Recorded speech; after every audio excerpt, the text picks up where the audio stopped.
Good evening and welcome to the Dollar Dogs and Beer podcast. I am your host, Andrew, and as you can see, we've got more people than normal. Jason's friend Todd, a diehard Mets fan, is here to join us tonight, give us some perspective. Todd, how are you doing tonight? Welcome to the show. I'm doing all right. I've sort of recovered from last weekend, but things are going all right. Yeah, you've had more time to recover than I have, that's for sure. Yeah. Jason, how are you? Flying high, baby. PHLYN. It's been quite a weekend. So I'm just completely ecstatic right now. So pumped. I mean, if you were anything but ecstatic, I think we would all be reaching through our computers to smack you across the face right now, to be fair. Who would have thought the Phillies would be the real kings of the NL East? Who would have thought? Nope. Me and Andrew were fighting all summer, and then the Phillies are just like, I'll take that. Like, yeah, basically. Thanks for keeping it warm. Yeah. We'll move forward now. Yeah, we blew ourselves out, had nothing left. Joe, how you doing down there tonight? Hanging in, man, hanging in. It's interesting to watch. I'm happy the Phillies won, the baseball world had a lot of weird things in the NLDS and the ALDS, and one series finishing up live as we speak right now. Well, they haven't. Have they started yet? I mean, this is the only team. The Yankees are the only team where they delayed the start of the game. They postponed it to Monday. Yeah, well, it hasn't even rained. It didn't even rain yet until like a half hour ago. So let me see.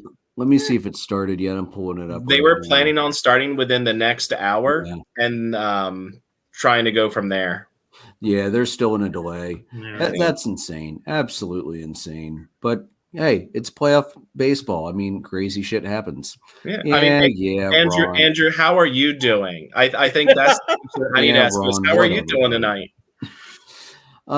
This was probably among the shittiest weekend in sports that I have had in my life. Penn State gets just obliterated by Michigan in the second half because they couldn't do anything all game other than a couple long chunk plays. Atlanta gets knocked out by the frickin' Phillies. On a positive note, I shot a 109 at Bent Creek on Tough Day, which for people that don't know, like golf course management and all that, Tough Day is also known as Superintendent's Revenge Day. Basically, they put the pins in the most impossible locations on the greens. Some courses will actually bring obstacles out onto the course to make it more difficult. Sometimes they don't put the pins up. Bent Creek we didn't do that. We just had ridiculous pin locations. And actually on number 3, they used the big old 8-inch cup, like the gigantic one, just, for fun. And I putted in from 2 inches into the rough because it was close. So the fact that I probably had at least 4 to 5 more putts than I normally do, and I will admit I'm not a great putter. Jason can attest to this, having played with me. Irons is my game. Putting is not, although I'm not terrible, but it's definitely not my strength. But the fact that on Tough Day I hit a 109 as Atlanta was burning down into a smoldering heap of doom and destruction, I'll take it. And then the Vikings somehow won yesterday, which I wasn't expecting that. I was fully expecting the Vikings to get just blown out of the water by the Dolphins because they were on the road and my weekend had gone to garbage. But I might win fantasy. I'm actually in the running to win fantasy this week, and the Vikings won. So I guess I'm all in on the Vikings and Penn State at this point. And when does Penn State's wrestling season start? Please bring back Penn State wrestling because that's guaranteed to be a victory just about all year. And I think we need to also address the fact here, Andrew, that you have filled your bet requirements. Yes, here it is. I was able to give you a jersey for this evening. I had multiple options. I have the Schmidt jersey that I'm wearing. I have an Utley pinstripe jersey, which I know Todd loves Chase Utley. I'm actually kind of surprised. I forgot you had the Utley. I'm kind of surprised you didn't pick that because Todd was coming on. Well, as you know, I'm a very superstitious person, and I wore this jersey last week before the Braves series, so I'm going with it again. And honestly, the only reason I went with the Harper jersey for you is because Harper had a hell of an NLDS and is having an incredible playoff run so far. So I'm like, I gotta give Andrew the cream Harper jersey, and gotta say, it looks good on you. I mean, it's 3 sizes too big as well. If you had a Johan Camargo shirt, you could give it to him because he played for both teams and That's he was true. champion with the Braves last year, and I try honestly to soften the blow a little bit. I honestly miss having Camargo. He never turned into the superstar he looked like he might, but he was a solid defender all across the infield, and God knows you can't have enough of those. Mm-hmm. If the Phils win the World Series this year, he's going to get another ring because he was with them for a good while until he got hurt. Mm-hmm. And then they ended up trading for Edmundo Sosa and kind of had to DFA Camargo. Yeah, but he would still get a ring though. Yeah. My question was, had the Braves gotten through and won again this year, does Jesse Chavez get 3 rings for all the times he joined Atlanta, left Atlanta, came back, or 2 rings because he was on the team for multiple stints this year, which would have been wild to figure that out. And Robinson Cano is now finally no longer eligible for a ring because he had multiple opportunities to get a ring this year as well. But the Mariners are gone, the Braves are gone, and the Mets are gone. He was with the Padres. He can still get one. Oh, it was the Padres, not the Mariners. That's right. Thank you. Yeah. All right. So he's still in the running to get a ring, even though he hasn't played a major league game since we DFA'd him. And he will never play another major league game, I hope. Hopefully not. Yeah. So, Todd, one thing we always do to get things started every night, we ask, what are you drinking? So what do you have tonight since you're the guest? You can go first. Well, last week I was drinking a combination of paint thinner and gasoline and something like that. But after that, tonight I'm going with a Dark Truth Imperial Stout by Boulevard Brewing Company. Anyone that knows me knows I am a big fan of the dark beers like stouts and porters and things like that. I know. Anywhere I go, whether it's a brew pub, anywhere like that, try to find some new ones and try to stay local. But this time I have one from Kansas City, and so far it's really good. All right, enjoy it. Nice. I like it. Joe, what about you? I'm on the Wild Turkey 151 and a Mountain Dew. So, is that a Sox cup? Is that a White Sox cup? Yeah. He's a fan of all of Chicago, man. Okay. Well, I mean, let's put it this way: the Irish laid an egg over the weekend, and in solidarity with the Irish, the White Sox laid an egg this year. So all year they did. Most disappointing team of the year. Yeah, without a doubt. Yeah. Not even close. We all said that last week. Yeah, it was actually kind of hard to find a team that was even close, so we didn't have the same answer. Like that's how bad they were this year. Jason, are you drinking the other half of the bet that I lost? I am tonight. So per our bet last week, you're wearing the jersey, and you also bought me some beer. This one is the Rusty Rail Brewing Company. It's a pink lemonade sour, and the name is in honor of the Braves who are golfing. It's skies out, thighs out. So they are in their golf shorts and hitting 19th up hole, baby. Best hole on the course. So I've got a collection tonight because we're going to need it. First up, I have this is from South County Brewing Company over in York. This is the Automatic Fantastic Key Lime Pie Kettle Sour. Absolutely delicious. Quite sour, too. Not quite Sour Monkey Dear Peter, but it's pretty damn close. And then me and Jason made a swap, so I will also be on the 19th hole with my Braves, enjoying one of them in a little bit. Then after that, from Fagley's Brewing Works, a blueberry belch. It's an ale fermented with blueberries with natural flavor added. I had one of them last night, Jason. It's not a sour, but it's very smooth, and the blueberries a nice back taste. It's not not an in your face dark purple beer that's okay, this is all blueberries. Bracket. Oh, There we go. Karen with a great idea for the offseason. Yeah, we're going to have to do that. Although this very well could be like an NCAA style 64 plus team bracket because there are a lot of weird beer names out there. So, but that's absolutely something we will look at this offseason, Karen. You can split it into categories. Think like from a sour beer to ales and. Well, yeah, that's the regions like sours, IPAs, stout or porter in there.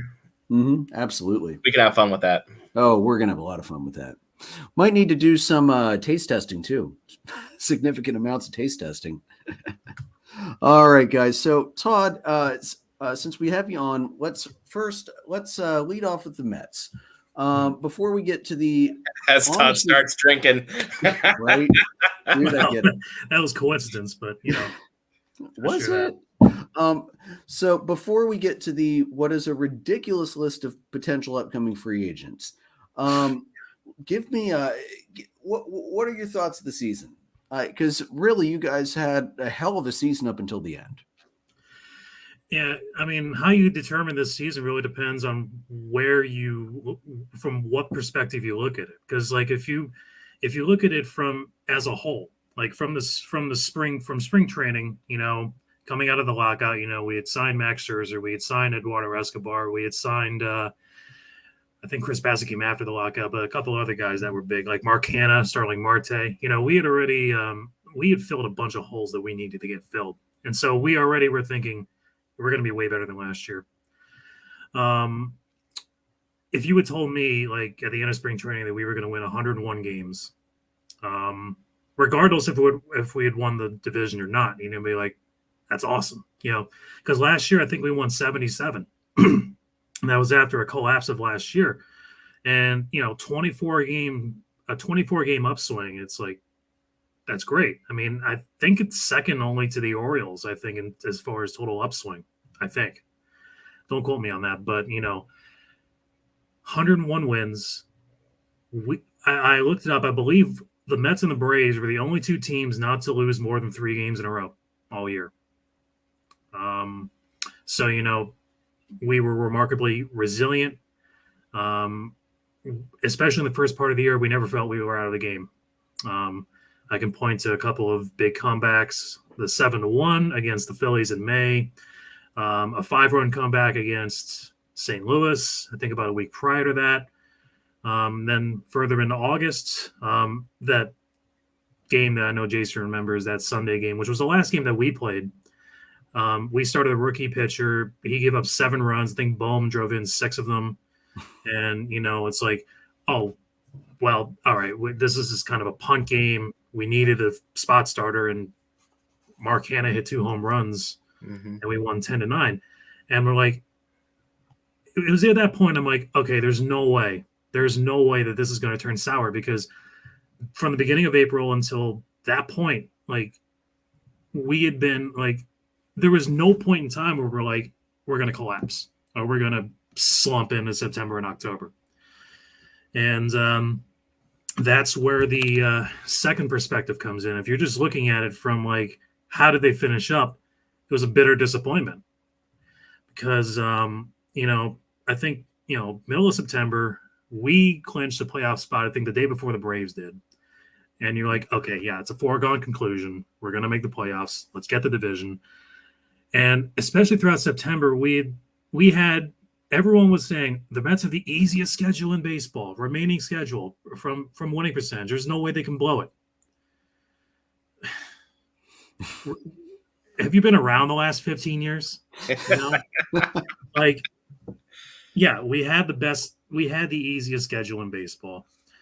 And you can look at it like, oh, that 3-game sweep against the Braves at the end of the year, that was where it all fell apart. Like, you have to realize that before that, I think we lost 3 series all year in division, all year. One of them was the 3-game sweep in Atlanta. The other one was another series in Atlanta where they took 2 out of 3. And then I think the other one, which was absolutely inexcusable, losing 2 out of 3 at home to the Nationals. Mm-hmm. That was over Labor Day weekend. Yeah. And it's like, those are games you have to win. This team lost 107 games this year.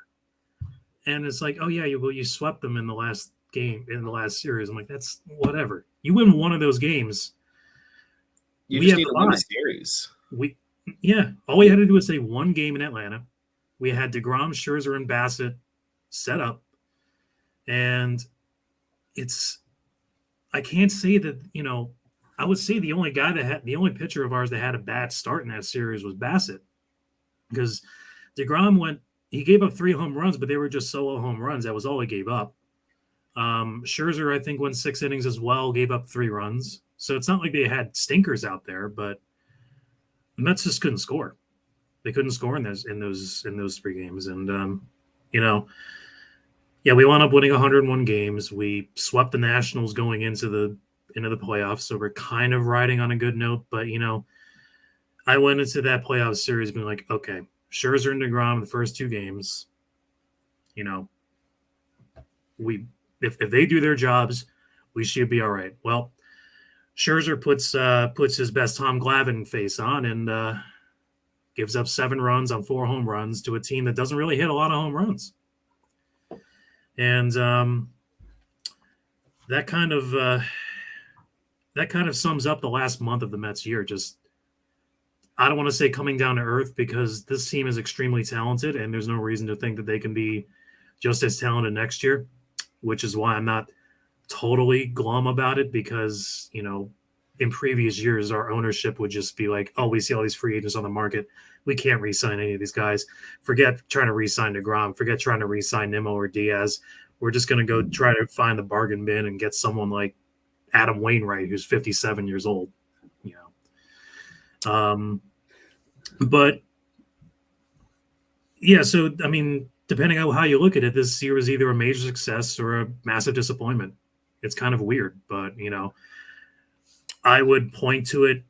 Last week I would have said was a huge disappointment because that sting and that bad taste in your mouth. But I have to look back and say this season was a huge improvement and a good success for this team. It's a shame we didn't go further in. Yeah. I brought up what you said last week, Todd. Your status. I actually brought it to the podcast. How you said it was a great season that just ended in utter disappointment, and I mean that's completely valid. I think you have a team that the expectations were incredibly high, and it just didn't fall into place at the end of the season. The thing that we were talking about at the start of the season on the show was, we have the Mets up at the top of the division, but it's still the Mets. And we were waiting for the collapse almost the entire season. And I think you definitely have the right manager in Buck Showalter, because that collapse, while it can be looked at in a tough way, I think it's also a testament to the Braves' second half, because the Braves had an absolutely dominant second half. So, like, the Mets faltering a little bit combined with the Braves' hot streaks, like, that's just rough. Yeah, because, like, that's why I don't want to label this as a collapse, because, the Braves since June 1st, I think we're on pace to win 115 games or something stupid like that. Yeah. I mean, it was unreal, because, like, I remember going into June when I think the Braves won 14 in a row, I think, starting in June. And we had to go on the West Coast trip. We split a 4-game series in Los Angeles with the Dodgers, which said to me, I'm like, okay, this team can hang. This team can hang with the best of them. We lost a series to the Padres.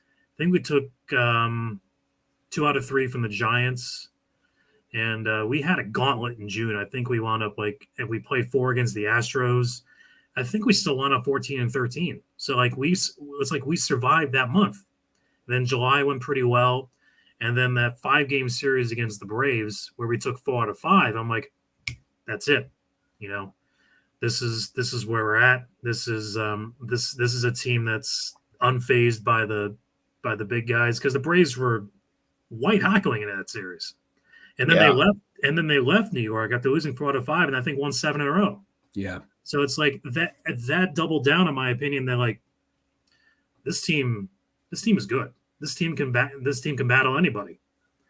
And I just kept waiting all summer for the Braves to calm down. They just never did. So I can't say this was like an 07 or anything like that, because that was a combination of the Phillies playing out of their minds and the Mets being absolutely terrible.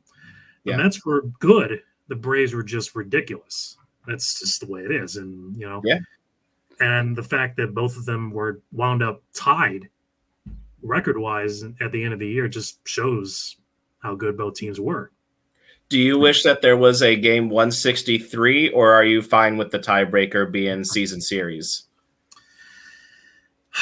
I mean, I don't really have a strong opinion either way. I enjoyed the game 163, just because, hindsight's 2020. I could easily say that since the Braves won the series 10-9, I'm like, no, I want a game 163. But, I understand why one way or another it is what it is. And again, it boils down to, if you didn't want a game 163 or to determine on the tiebreaker, you should have at least won one against the Braves in Atlanta, or you shouldn't have gotten swept by the Cubs either. Yeah. Yeah, I was about to mention you missed an earlier 3-game losing streak in September when the Cubs swept you. Well, I blocked that trauma out of my head. that last game, the only time where I felt like, oh no, like the only real oh no feeling I had was the third game where David Peterson couldn't throw a strike and gave up 6 runs in the first inning. I'm just watching that. I'm like, what is happening here? I was watching that. I was like, you're never going to see this again. This is great. The Cubs had our numbers. Yeah, they did. Plus, the Cubs played pretty well after the All-Star break. I think they were Cubs ended our 14 their starting pitching was really good. They got good. Yeah. The starting pitching was really good, I think, in the second half for the Cubs. The Cubs were a huge second half surprise. I was texting my brother towards the end of the season. He's like, "Yeah, I didn't think this was going to happen, especially after the first half."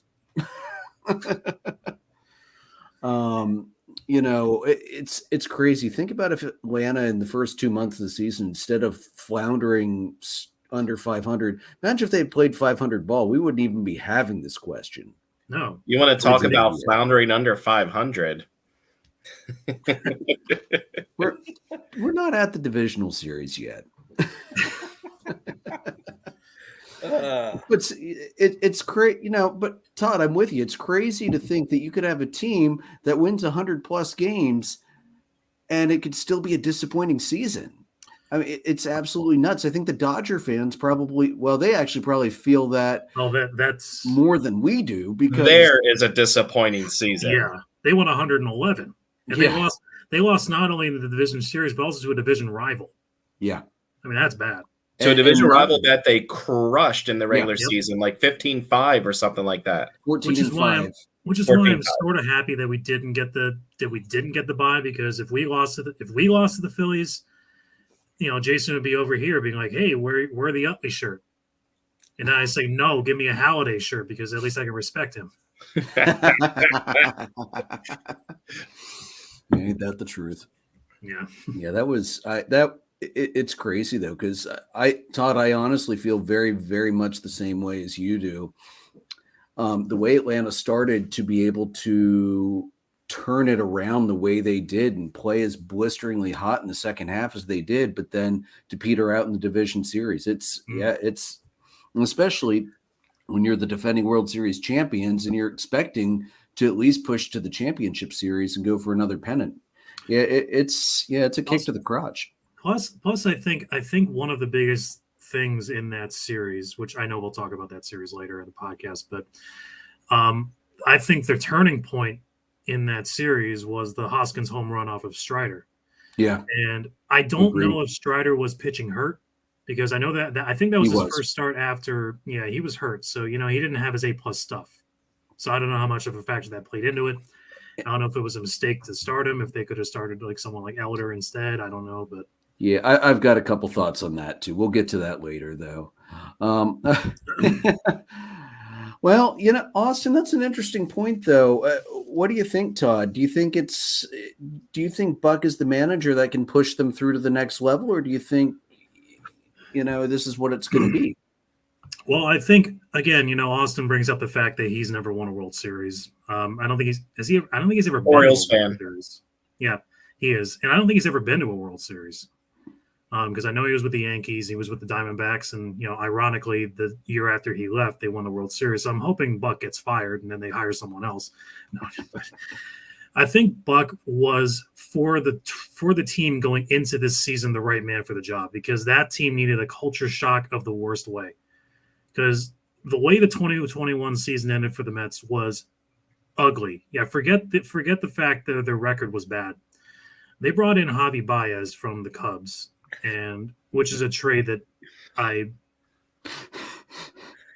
do not like. I do like Trevor Williams. I will get to him later because he's one of the pending free agents. But Javi Baez was I was sickened to see, like at the game I went to, I was sickened to see Baez jerseys in the crowd. I'm like, how can you support this joker? It's like Javi Baez and Frankie Lindor, I think you probably remember, were part of this whole thumbs down thing. Yeah. And the first time I saw it, I'm like, oh, it's just another one of their stupid little things, whatever. Maybe it was like that Todd Frazier thing where it's like the thumbs down thing and for the Yankees in 2017. But no, it turned out that they were booing the fans back because they didn't like that we were booing them. It's like, yeah, I know you came from cities where they don't boo anybody, Cleveland and Chicago. But, like, I'm sorry, but if you don't perform in New York, you're just going to get booed. That's just the way it is. Yeah. And it's nothing personal. It's just that we expect – New York just expects – they don't expect just, subpar performances. Mm-hmm. And I think one of the reasons, if you can like embrace that, then New York is the best place to be. Because if you embrace that, take accountability, take someone like Derek Jeter. Mm-hmm. I think there was a point in time where Jeter was booed because he was having a horrible stretch. Like he was 1 for like 30 or something like that. And they started booing him. And they asked him about it afterwards. He said, yeah, I would have booed me too. Yankee fans heard that and they're like, he gets us. And if a New York player can get them, they'll reciprocate that. And they'll embrace you. Well, I mean, and look at Alec Boehm this year. After the 3 errors, fans are letting him know about it, and you see him with the "I effing hate this place." He took ownership of that comment after the game when he could have played it off as like I said this instead, but he owned up to it. And the next night, he got an incredible ovation, and he's played incredibly well ever since. Mm-hmm. Not only with the bat, but with the glove too. Yeah, I mean, he still has his moments, but he's been drastically better. And I mean, Philly and New York, they are 2 very hard markets to play in. You need to have that thick skin. You need to be able to take accountability because we're like Todd and I, our fan bases are going to hold you accountable. Mm-hmm. Yeah. Well, and it's not just the fan bases in Philly and New York. It's also the media. The media is absolutely brutal in both of those places. I know the West Coast folks like to say LA's pretty bad too. I'm sorry. No. It's nothing like the East Coast folks. Sorry. Yeah. Like even Atlanta, where the fans will be very loud, very vocal.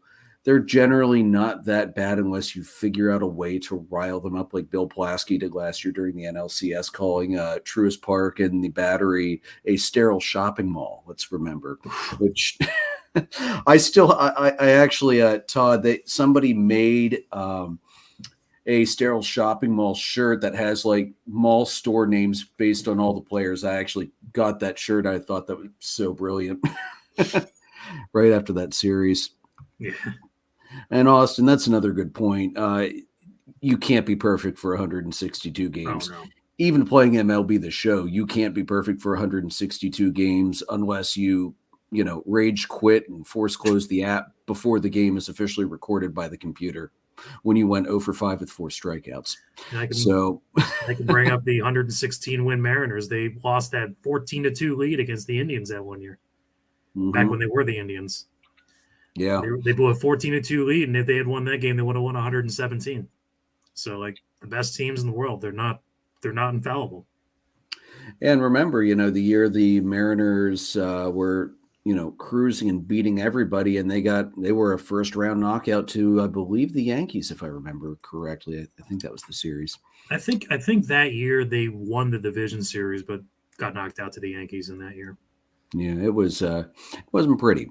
No. All right, so Todd, you guys have a ridiculous number of free agents coming up. I just want to hit a couple of the big ones. Biggest one of all, obviously, Jacob deGrom. He has a player option of $32.5 million for next year. He has already said multiple times this year that he plans to opt out and test the market. Right. And looking at the deal Max Scherzer got, can you blame him? I would absolutely test that market 100%. So do you think do you think deGrom is going to be coming back to New York, or do you think he's going somewhere else? With this new ownership, I have a much higher faith that he will stay a Met. Obviously, you touched on it. He has a $32.5 million player option for next year, and with Max Scherzer getting $43.3 million for the next 2 years. And when deGrom is healthy, he's the best pitcher in baseball. Yeah. There's no way that he's gonna opt out of that. There's no doubt about it. He hasn't liked the contract for the entire life of it. Why should he? He's won 2 Cy Young awards. So I think Steve Cohen is going to do everything in his power to keep him. I don't know what he's going to do. I have an idea of what I think they should do, especially given his injury history. Although that injury history has only been over the last couple of years, because before that he was healthy. In 18 and 19, when he won his Cy Young awards, he was healthy. In 20, he was healthy, although it was an abbreviated season. And in 2021, he was healthy through the first half, and then lost the second half, and then this year he came back in the second half and was really good. And I think the lack of repetitive of a routine kind of caught up to him in September, and that translated into giving up 4 runs in the first inning to Oakland of all teams, and then his start against the Braves where he gave up 3 home runs, and then the start in the wild card series where he was good but wasn't his dominant self. deGrom, I put him in a tie for the most important piece to bring back. The other one being Edwin Diaz. But sticking with Jacob deGrom, I have an idea. I think that any deal that they would possibly give him will be incentive laden due to his health. You could give him a base salary of $35 million, but if you pitch 150 innings or 200 innings, it goes up, that kind of thing. And he's 34 years old going in, so he's not going to get a super, super long-term deal, but I could see him getting 4 or 5 years. But I think the Mets will do everything in his power to bring him back, not just for the fact of having him on the team, but the risk of a division rival, namely the Braves, his hometown team, picking him up. And I don't want to face him 14 times a year. Sorry, not happening. I don't want to face him at all. I'm already tired of facing him. I'm really hoping he does go to Atlanta for that reason, because I don't want to face him. Because, I agree with you. I think he is the best starter in baseball right now. Mm-hmm. Philadelphia needs some starters. No, you don't. You need bullpen. You already have go after Diaz. Let's deal with that. Zach Wheeler is a huge. That still hurts. Yeah, that was another injury-laden guy you guys just didn't want to shell out for. I wanted him back. I really did. And I think Zach wanted to be – well, I don't know. I don't think Zach really liked the way he was treated in New York. That's another question I have with deGrom. It sounds like, and I know some of this is probably the old management of the team as well, but it seems like he's been really, really displeased at how his injuries have been handled over the years by the Mets training staff. And I noticed that was also the case with Thorne. It was also the case with Harvey as well. That the Mets at one point should have had one of those all-time pitching staffs, but the attrition and injuries wrecked them worse than like the late 2000s Cubs when they had Pryor and Wood blowing everybody up until they got hurt. Yeah, and it was worse for us, I think, because we had an entire rotation of guys like that. You had not only DeGrom, you had Noah Syndergaard, you had Zach Wheeler, who I think missed the entire 2015 season, their pennant-winning season because of injury. Tommy John, and I don't know if he even pitched in 16 either. Matt Harvey, who had thoracic outlet syndrome, which is impossible to come back from most of the time. He pitched a full season with Baltimore. That was a train wreck. And then the other guy was Steven Matz. And I think that entire rotation went through the order like once ever. Yeah. And that was in 2017 where we won 70 games. So, it was this vaunted thing, but it was really exciting because not only were they all potential aces, but they were all homegrown. They're all homegrown commodities. And the only one left is DeGrom. Two of them were in Philly. The other one is hanging on to his one of them is with St. Louis, that being Steven Matz. And the other one, Matt Harvey, is hanging on to his career like by his fingernails. Yeah. And not much left in that tank. No. But getting back to DeGrom, I think that is 1/1A for the Mets to bring back. And then what do you think about Diaz? I mean, clearly he is the other most important guy to bring back. Right. I fully expect Diaz to become the first reliever to get a $100 million plus contract this offseason, especially the way contracts just keep going up and up and up and up and up. And he has been so ridiculously dominant when he has come into games. I know Jason is hoping the Phillies just throw Brinks trucks at him because God knows their bullpen needs all the help it can get. Right. Well, they need some bullpen pieces. I think they have a closer in Sir Anthony Dominguez. And you could even throw Jose Alvarado in there, or he could even be a setup. But you can never have enough arms. You can't. No, I agree. I'm just saying, like, the bullpen, while it is going to be priority number one this offseason, as well as getting a couple starters and filling in a couple position holes, the pen is not as glaring as a need as it had been in years past with how they've come around this year. They struggled early. I think a lot of that also goes back to Joe Girardi mismanaging the team. Yeah. But they have been improved, and these playoffs, they've been outstanding. But anyway, back to you've gotten enough length out of your starters, too, that you could skip some of those guys. That makes you nervous during the regular season. Game 4 would like to have a word with you about that. Well, when you're up a gazillion runs, you can throw Adam Sandler as the water boy in there, and I don't think it's going to matter. So Diaz, I mean, that's one you don't have to worry about him going down to Atlanta. We don't have the money to throw it at a reliever like that. Plus, we're pretty well stocked. We're not going to be going after big pieces in the bullpen. That's not where we'll be after. But I'm expecting Diaz to be one of the most ridiculous contracts we are going to see this offseason, just because you don't see closers of that caliber getting to the free agent market very often. He's only 28 years old, so he's going to command a pretty long deal, too. I think he might get a 5 or 6 year deal, something similar to what Kenley Jansen got with the Dodgers or Aroldis Chapman got with the Yankees. So I think 5 years. I think those are the two biggest reliever contracts that have been doled out. The reason why he's a 1A is because you don't see relievers like that ever. He had a 1.31 ERA. He had 118 strikeouts in 62 innings. Now, if you want to think about how ridiculous that is, Marco Gonzalez for the Mariners pitched almost triple that many innings, 180-something innings, and had fewer strikeouts than Edwin Diaz did. That tells you just how absolutely stupid he was. He had a whip of .839, which is not only remarkable just by itself, but when you consider his 2019.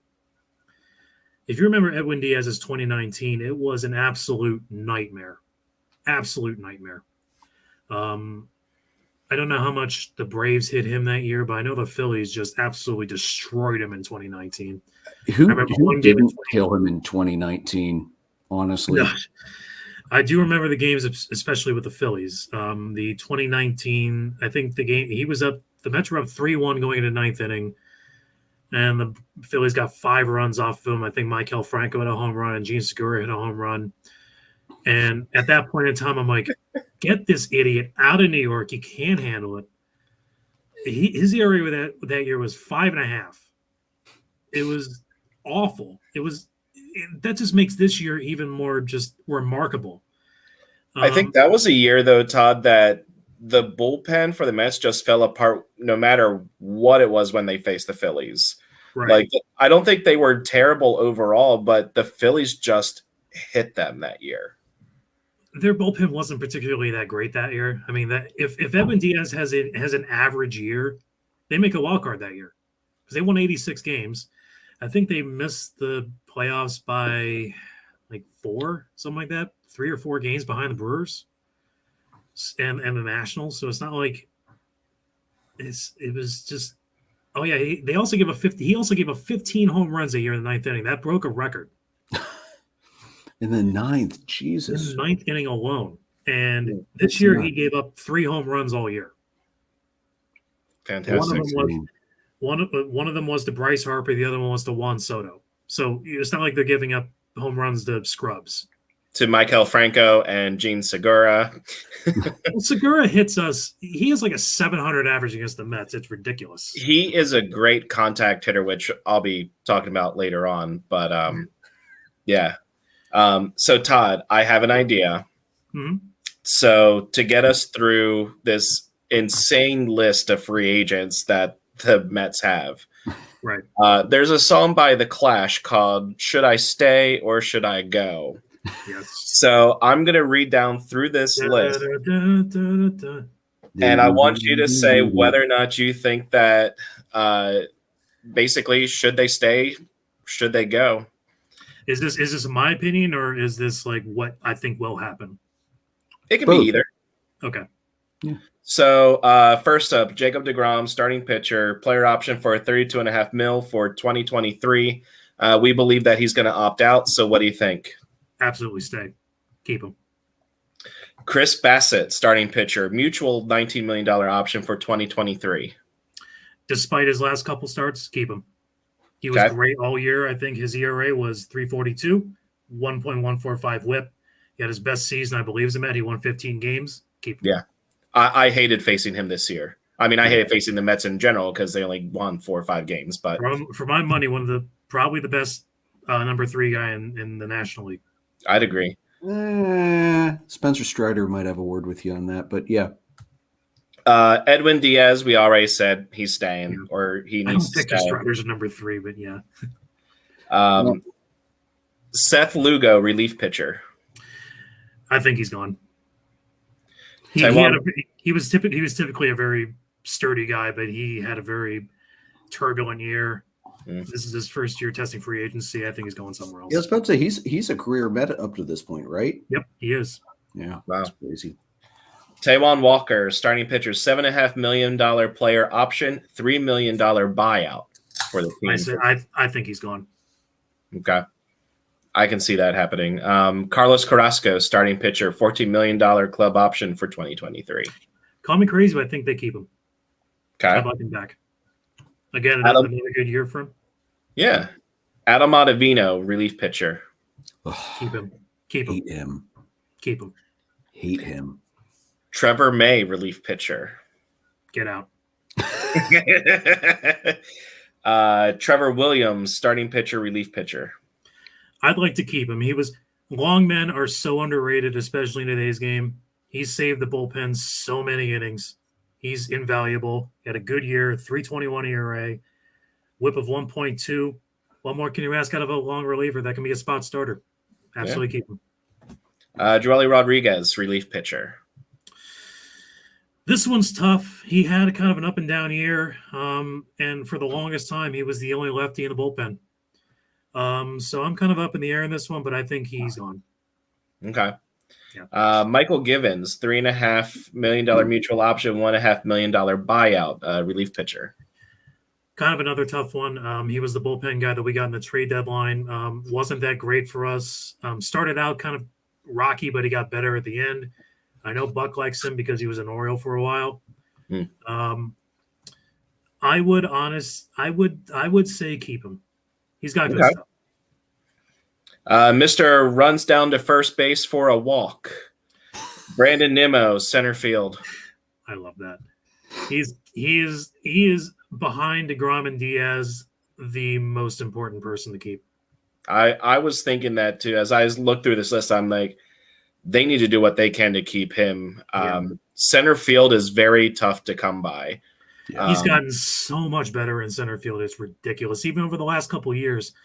I mean, he's always been a guy that gets on base, works deep counts, works the pitcher, which has been the Mets' MO when they've been clicking on all cylinders.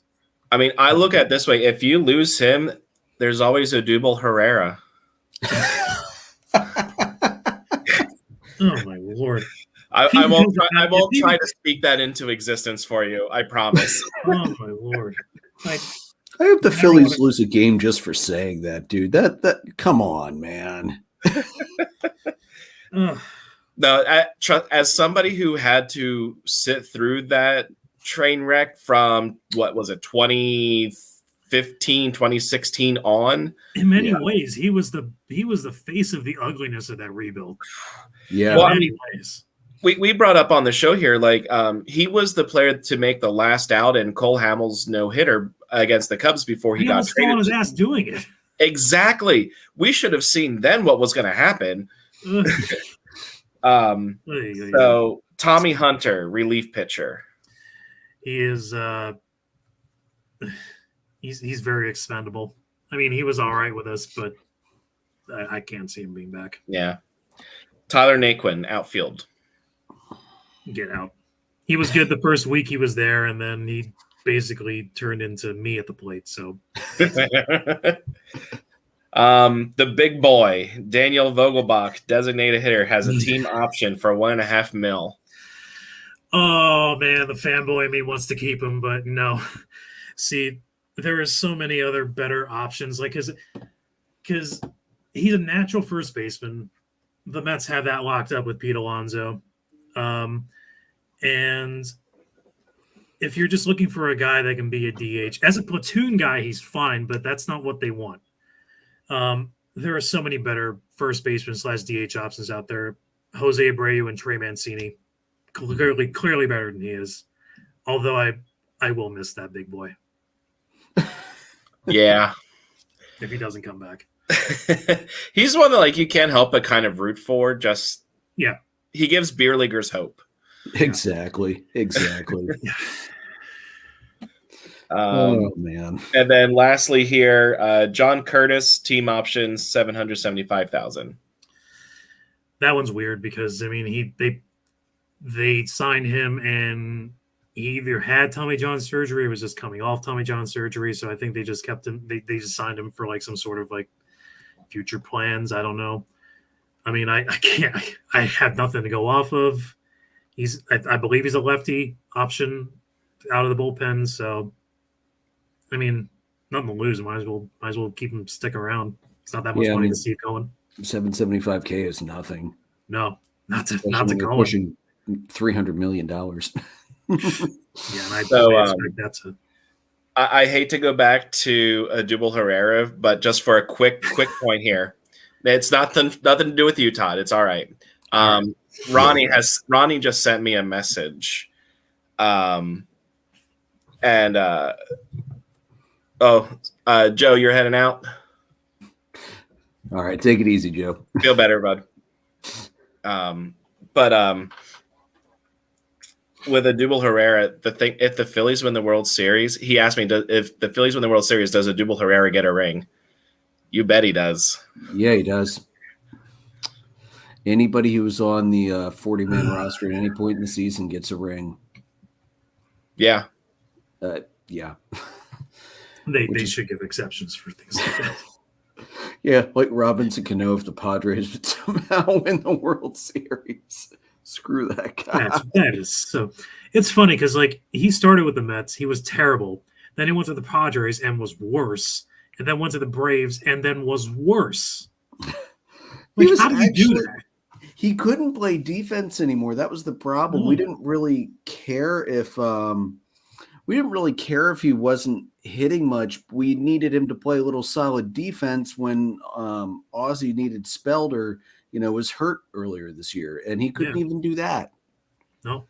What a then Vaughn Grissom comes out and said, "Hey, let me show you how to do it." Yeah, right. So, Todd, you were at game 2 in the wild card round, and at least you got to see a game they won. Yes, I did. So, what was that like up there? Oh, it was electric. Absolutely electric. Especially when you come from a team that doesn't make the playoffs that often. Boy, I mean, I was at a game earlier this year in July. Dog Days of Summer. They played the Texas Rangers. There were like 25,000 people there, which is pretty good for a early July day when it was hot, and they weren't facing like a crazy team or anything like that. But oh boy, I walk in and "Let's go Mets" chant all over the place. You start going in, it's just you just feel it coming in. It's the most electric thing I've ever felt in my life.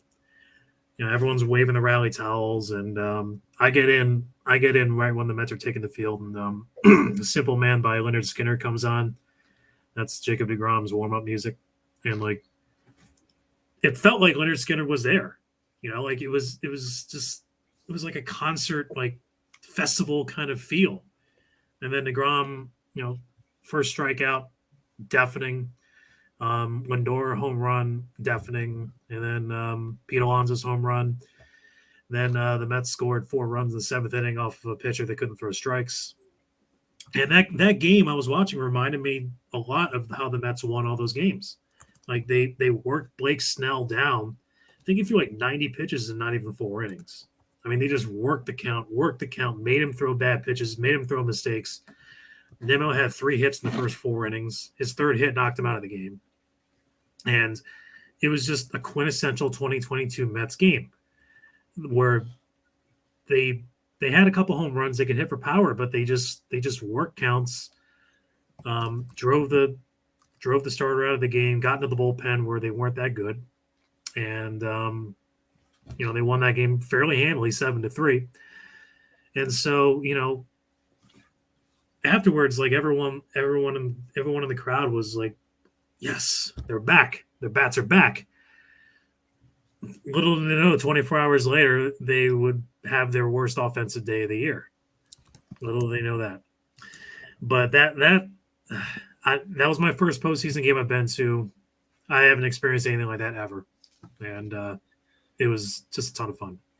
I was definitely jealous seeing you at the playoff game because I've never been to a Phillies playoff game. I mean, granted, it's also been 11 years since I would have had a chance to. I just can't imagine how electric that was. And I honestly thought that game 2 win was going to send them to a very solid game 3 where they would end up winning. And I could not believe that they ended up losing that game 3. Not only lost the game, but just were completely like dominated. Yeah. Well, they were what? 1 hit? 1 hit. Joe Musgrove had the game of his life. Yeah. Like you talk about that, like Buck Showalter trying to find something illegal on his ear, whatever. Yeah, the red hot. Yeah. I mean, I'm not going to fault him for that because it's like, if you think something's weird's going on, go ahead, give it a shot.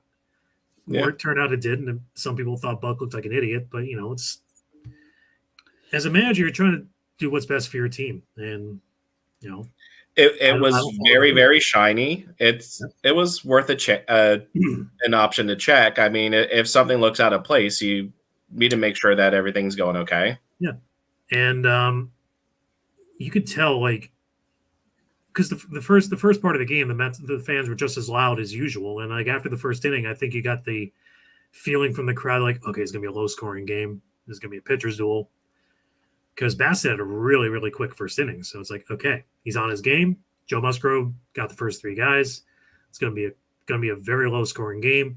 And then when Bassett started to lose his control, and then Austin Nola had the 2-run single, you just felt that place die.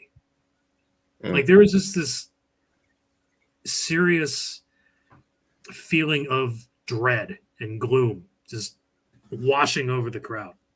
And it was awful because and then it just kept going on and on because Musgrove was perfect through 4, and then it was just a slow death.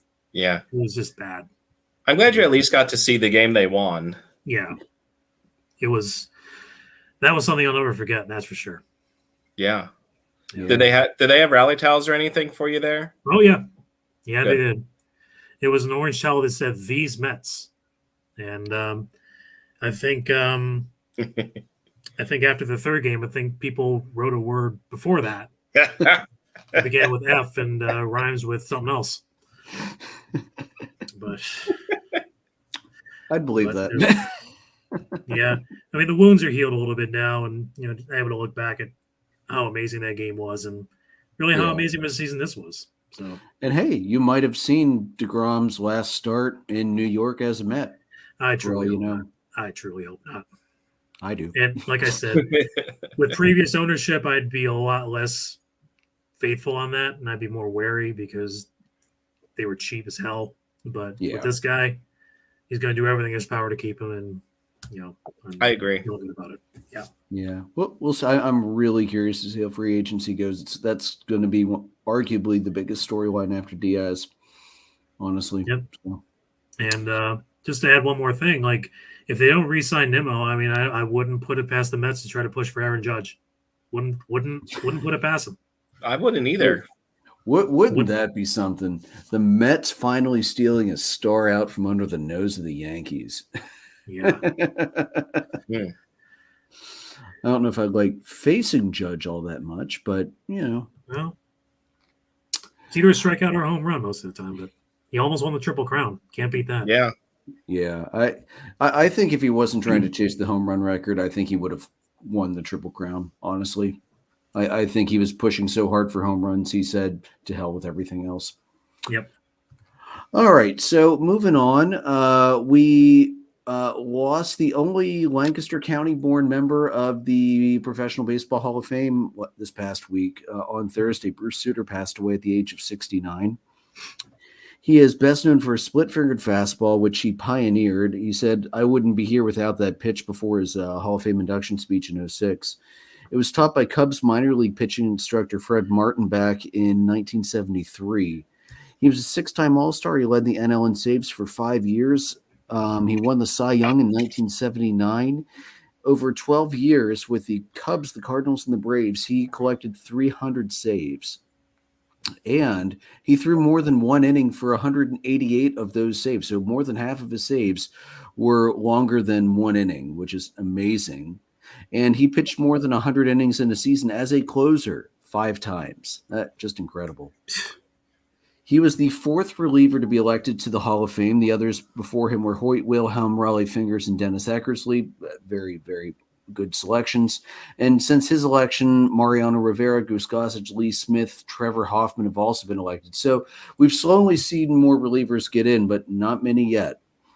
Rob Manfred, in one of the few times he has said something that hasn't completely pissed me off on initial read, he said, quote, "Bruce was the first pitcher to reach the Hall of Fame without starting a game. He was one of the key figures who foreshadowed how the use of relievers would evolve." Bruce will be remembered as one of the best pitchers in the histories of 2 of our most historic franchises. He was born in Lancaster. He graduated from Donegal High School over in Mount Joy. He played baseball, basketball, and football.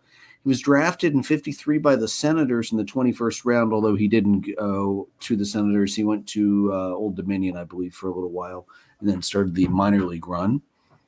He only pitched 2 times for the Cubs in rookie Gulf Coast League in 1972 before he hurt his right elbow trying to learn how to throw a slider. He actually scheduled and paid for his own surgery because he was worried the Cubs would cut him if they knew he was injured. His family said, "All our father ever wanted to be remembered as was for being a great teammate, but he was so much more than that. He was also a great husband to our mother for 50 years. He was a great father and grandfather, and he was a great friend. His love and passion for the game of baseball can only be surpassed by his love and passion for his family. And fellow pitcher Jim Catt, who pitched with him on the 82 championship Cardinals team, said, "I feel like a brother passed away. I knew Bruce deeper than just about any other teammate. We spent a lot of time together, and as happens when your careers end, you go your separate ways, but we stayed in touch and considered each other great friends." So, one of the pioneers of a pitch, one which I can actually throw and can still to this day actually throw the split-fingered fastball because my fingers are long enough to get far enough around the ball to get the proper grip on the stitches. But I can tell you that pitch is hard as hell. And if you're not completely straight over arm, it's going to go all over the place and you're going to hurt your arm and you're going to hurt your elbow. And I remember I read Whitey Herzog's book years ago. Great book if you ever have a chance to read it. Whitey knew that, and his pitching coach knew that. One year in spring training, they noticed Sutter was getting rocked. And they were watching him close one day in a bullpen session, saw he was all the way out 3/4. And they were like, "Bruce, what the hell are you doing? Get your arm back up." And then he was fine. And one thing Whitey said was when he went to Atlanta was, one, I'm going to miss the guy. He's a hell of a pitcher. But two, I'm worried their staff doesn't know him like we do. And I'm worried he's going to get hurt. And that's what ended up happening. He did not pitch much for Atlanta. Although he did collect a very nice Bobby Bonilla style deferment deal in that contract. And I think we only stopped paying him about 3-4 years ago. So he's not going to he didn't get as much money as Bonilla will eventually get, but he took Atlanta to the cleaners quite nicely. But yeah, anyway, Bruce, rest in peace, man. Like I said, the only Lancaster County born guy to ever hit the Hall of Fame. Actually. Cheers, Bruce. Yes. All right. And then this is a topic I meant to bring up last week and completely forgot about it because last week, actually, the night when we were on air was the anniversary of the release date for Backyard Baseball. One of the most fun baseball games I have ever played. Just a wacky, hilariously fun game to play. It was released October 10th, 1997 for Mac and Windows. And remember, 97, so it's, very, very early Macintosh and Windows. Throughout, until he stopped releasing it, there were a total of 13 installments of the game between 97 and 2015. And by the end, it was playable on 7 different platforms. Plus, they had a ported version available for iOS and Android as well. So that's just crazy. 30 original kids. Later, throughout, more pros as kids were released as well. 31 of them. Here are the guys that made the Hall of Fame that were added. Barry Larkin, Vlad Sr., Jeff Bagwell, Larry Walker, Chipper Jones, Derek Jeter, Mike Piazza, Tony Gwynn, Griffey Jr., Ripken Jr., Pudge, and Randy Johnson. Guys, I had a blast playing this game as a kid. My team name I always used when I was playing season mode was the Mighty Wombats because it was just hilarious. Plus the little wombat logo they had that went on the hats was just the funniest thing you could see. So guys, this was, and believe it or not, I know this is true because I actually found, because, me being the nerd I am, I actually kept a written stat book as well as the computer stats because I didn't believe the computer wasn't trying to cheat me. Yet, Ronnie, dude, I missed this game. I want it back. So I know this is actually one of my all-star championship winning rosters right here. Leading off, playing right field, Pablo Sanchez, arguably the most ridiculous athlete in any sports-based video game to ever play. At first base, the speedster with the weird, hard-to-time swing, Pete Wheeler. Catching, Ahmed Khan. In center field, Keisha Phillips. At second base, Jocinda Smith. At shortstop, Stephanie Morgan. On the mound, the kid in the wheelchair, Kenny the K-Man Kawaguchi. Third base, Ernie Steele, and center field, Dante Robinson, who also had a really weird, hard-to-time swing. And then in left field, Ahmed's little brother, Amir, because if you ever had Amir by himself, he sucked. But when he was on a team with Ahmed, he actually played pretty well. Go figure.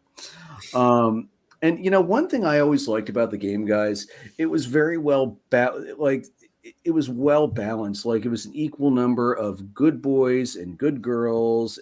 You had a kid in a wheelchair who was really good. It was fun. It was inclusive.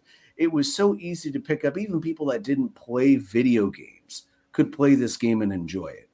And like I said, it had arguably the most ridiculous, overpowered GOAT of any. And I say even over all of the Tecmo Bowl games, Pablo Sanchez blows everybody out of the water. Pablo in the original game, I know in the later releases they changed the rating systems around, but in the original game it was out of 4 baseballs. If you had 4 baseballs for this thing, you were the best. And the things that they looked at were batting, running, pitching, and fielding. Pablo was a 4 for batting, 4 for running, a 3 for pitching, although I used him as a pitcher and he was a 4. I don't care what the rating says, and a 4 for fielding. And I also played backyard soccer. That was a game my brother and I loved to play as well. And he was even more ridiculously overpowered in backyard soccer, considering he was like really, really freaking short, but could somehow jump higher than the tallest kid on the soccer pitch. So, yeah, he was the GOAT. No questions asked. So do you guys remember any of the players you used to use regularly or anything like that? I know it's probably been years since either of you thought of the game. Other than Pablo, no.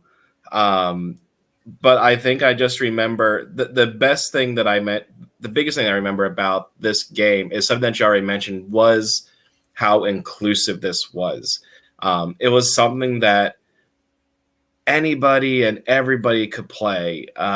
It was just it was almost like the first of its kind as far as how inclusive it was. So yeah, it's just a pure classic. Yeah, you had kids of color in the game.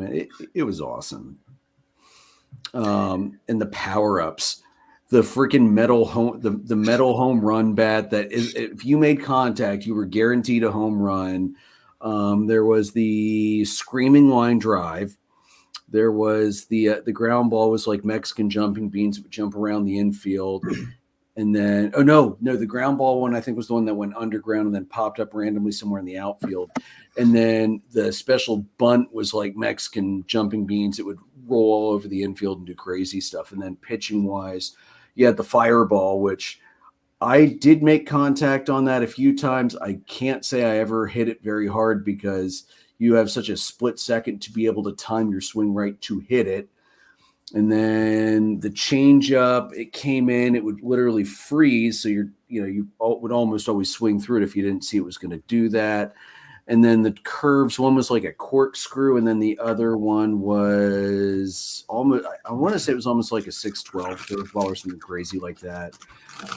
But that was such a fun game. And they were very subtle about how they included stamina for the pitchers. It was like a juice box that would get squished as you used it up. And your pitcher, you actually noticed by the end of the game, if your pitcher pitched the whole game and was out of stamina, they couldn't bat or run anymore either by the end of the game. The one, who was it?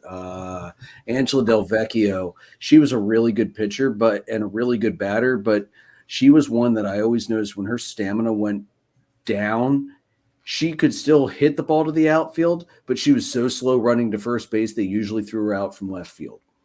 So pretty legit. Todd, did you play it much? No, not really.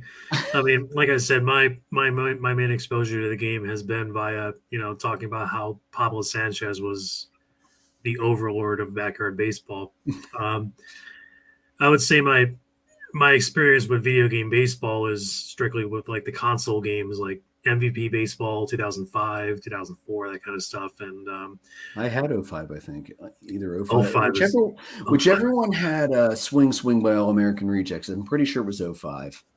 I think it was 03. I want to say was that, because 04 had Oh, Yeah, geez. all four had walkie-talkie man, spitting games by Snow Patrol, and I think 05 had Honest Mistake by Bravery. That would make sense. I think I'm trying to remember what other ones there were in that game.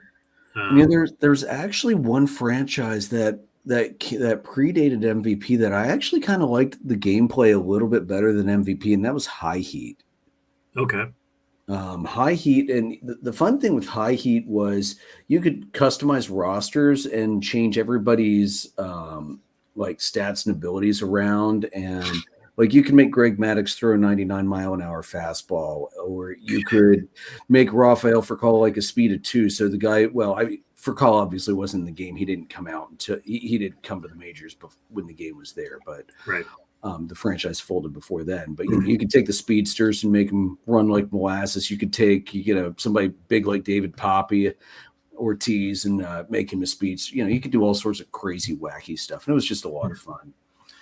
Do you guys remember the old Nintendo RBI baseball with the short little fat guys just trying to just like walk to the ball, and yes, sound effects, and that game was fun. The first game I ever had was I think Ken Griffey Jr.'s I forget the name of it. It was the Ken Griffey Jr. game. It was like 95, 96 for the Super Nintendo. And then the other ones were the All-Star Baseball series for the N64 and the GameCube with Derek Jeter on the cover. It was Ken Griffey Jr. presents Major League Baseball. That was it. SNES. Yep, 94. Wow. Absolutely crazy. So that's a fun blast back to the past. Yes, it is. All right. So, let's get this over with. Let's get in the division series. Let's knock out the American League quick, because does anybody care? So the Astros swept the Mariners, and the Astros absolutely dominated the Mariners throughout the entire season. So it wasn't completely surprising that happened. Oh, you know what? They have this as postponed now for the Yankees and Guardians. Really? Oh, that's going to throw a monkey wrench into things. Oh, boy. All right. So anyway, the Astros Mariners, they won game 1 8-7, and that was a comeback win because the Mariners did jump all over Verlander. We were on last week when that happened. We were all very surprised that happened. Then they won game 2 4-2, and then game 3/3-4 they won 1-0 in 18 innings. I mean, that was nuts. 2 full games. But you know what? Hey, at least those poor Mariners fans got to see 2 games in Seattle. They saw 1 game in Seattle. I saw a stat that there were more innings played in Seattle than in Houston in this series. Because home team won. Because it was 17 and a half in Houston. Yeah. Well, I mean, and the thing here is the Mariners, it was a very winnable series for them. Yeah. I mean, figured they were up 7-5, and Yordan Alvarez was absolutely the MVP of that series. No question. I think I saw he's the first player in MLB history, or one of only a couple people to hit go-ahead or walk-off home runs, like 7th inning or later, to give their team a lead. I could not believe it. The moment I saw that he had that walk-off in game 1, that was going to be the series. And they did it again the next night. Mm-hmm. Insane. It was, honestly, if any team could come back from that, it would have been the Mariners, because they were probably the most resilient team. They had so many like crazy comebacks after crazy things that went against them all year. Look at that Toronto game in the wild card round. Exactly. We can go back to the regular season, that crazy game against Atlanta. Yeah. Where Atlanta was they were down like 6-2 and they got 5, I believe, in the ninth inning, and then the Mariners was just like, screw that, we're just gonna win now. Yeah, that was part of that West Coast, that one of those West Coast trips I'm trying desperately to forget, because I hate those trips. Oh, it worked out in the end for you.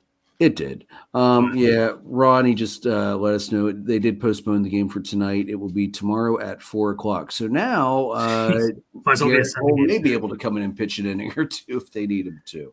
Maybe. After throwing 110 pitches last night, he said, "I'm ready to go tonight if you need me." Bro, they're not going to throw you. They weren't going to throw you in tonight unless literally every other pitcher was used up. If this were the World Series Game 7, then maybe. But but this is the DS. You don't blow somebody's arm out. Which means you're going to actually have you're going to have one of those teams play tomorrow and then immediately get on a plane to Houston. Yeah. Oof. Yeah, it's going to be because I would expect that they'll still start that ALCS on Wednesday. Yes, I don't think they're going to change that. I'd be shocked if they did. And Houston will probably argue very heavily that they do not want it changed because hey, they already swept. Yeah. Why would they want to give their upcoming opponents a break? And frankly, as much as I hate Houston, I can't blame them. Right. So something, Andrew, that I brought up in our group chat as we were paying attention to the Game 3, 18-inning game. If there was ever Exhibit A for having some version of the ghost runner in extra innings in playoff baseball, it would be this game. I know we keep talking about the ghost runner, how we're not fans of it. But the question that I had posed to our group, or the thought that I proposed to our group, was have the no ghost runner for maybe through like the 12th inning or something like that. And then from the 13th inning on, bring in a ghost runner. Because one, it shouldn't happen terribly often. But two, an 18-inning game, you're talking 2 full games in one, and you're going to start risking injury. You're going to be decimating teams. So I guess my thought here is, do you think that there should be some kind of ghost runner rule in effect at some point at all? No, because of the exact reason you said. It happens so rarely. I don't think it's I just like the NFL's not going to ever make a knee-jerk in-season change because a bunch of really bad roughing the passer calls that shouldn't have been called. MLB's not going to make a knee-jerk reaction and say, oh my God, we had one 18-inning game. There have been so few of games that last even beyond 12 innings in the postseason. I know we've had 2 this year already, but that's an anomaly. And let's think about how many years that go by where it doesn't happen at all. So I'm going to say no on that. I fully agree 100% with Andrew. I just like you said, Jason, this is probably the biggest supporting argument for a ghost runner rule. And even this wasn't even close to get me to be like, hey, we need a ghost runner, because I equate that to the NHL shootout, trying to determine the outcome of a game by something that isn't the game, because a shootout is a part of the game. But at the same time, a baseball game at the beginning of an inning, there's no one on base. Why are we changing the rules of the game for the sake of speeding up the game? And like, it's basically just playing a form of baseball that isn't baseball. I don't care if it takes 18 innings or 25 innings or 11 innings. I mean, it shouldn't happen. And like Andrew said, how many times, whenever you see an 18-inning game before 2020, when the ghost runner rule was instated, how many times did you see an 18-inning game? Like maybe 5 times a year. I don't know how many times, but it didn't happen very often. No. And so 18 I think innings, that happens like twice a decade. And I think by doing this, okay, yeah, you're speeding up the game, but like it's like trying to treat dandruff by cutting your head off. You're solving one problem but creating a bigger one. Yeah. And I just don't think ghost runners are the way to go. Yeah. No. At all. I agree. I think if they were to do it, it would be a hybrid where it's after like inning 12 or 13 or something like that. But yeah, I think that if there was ever a case to be made for it, I think the first thing they would do is look at this game. Because I really wish that the Mariners had won that game just so we could see what happened the next day. Right. And like anybody left to pitch. Yeah.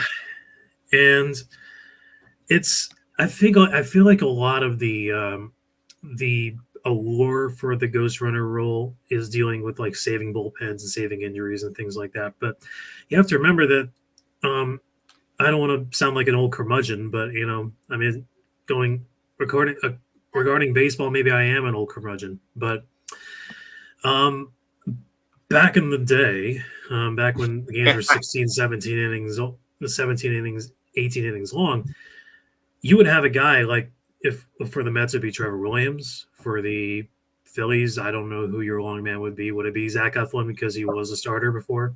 Probably.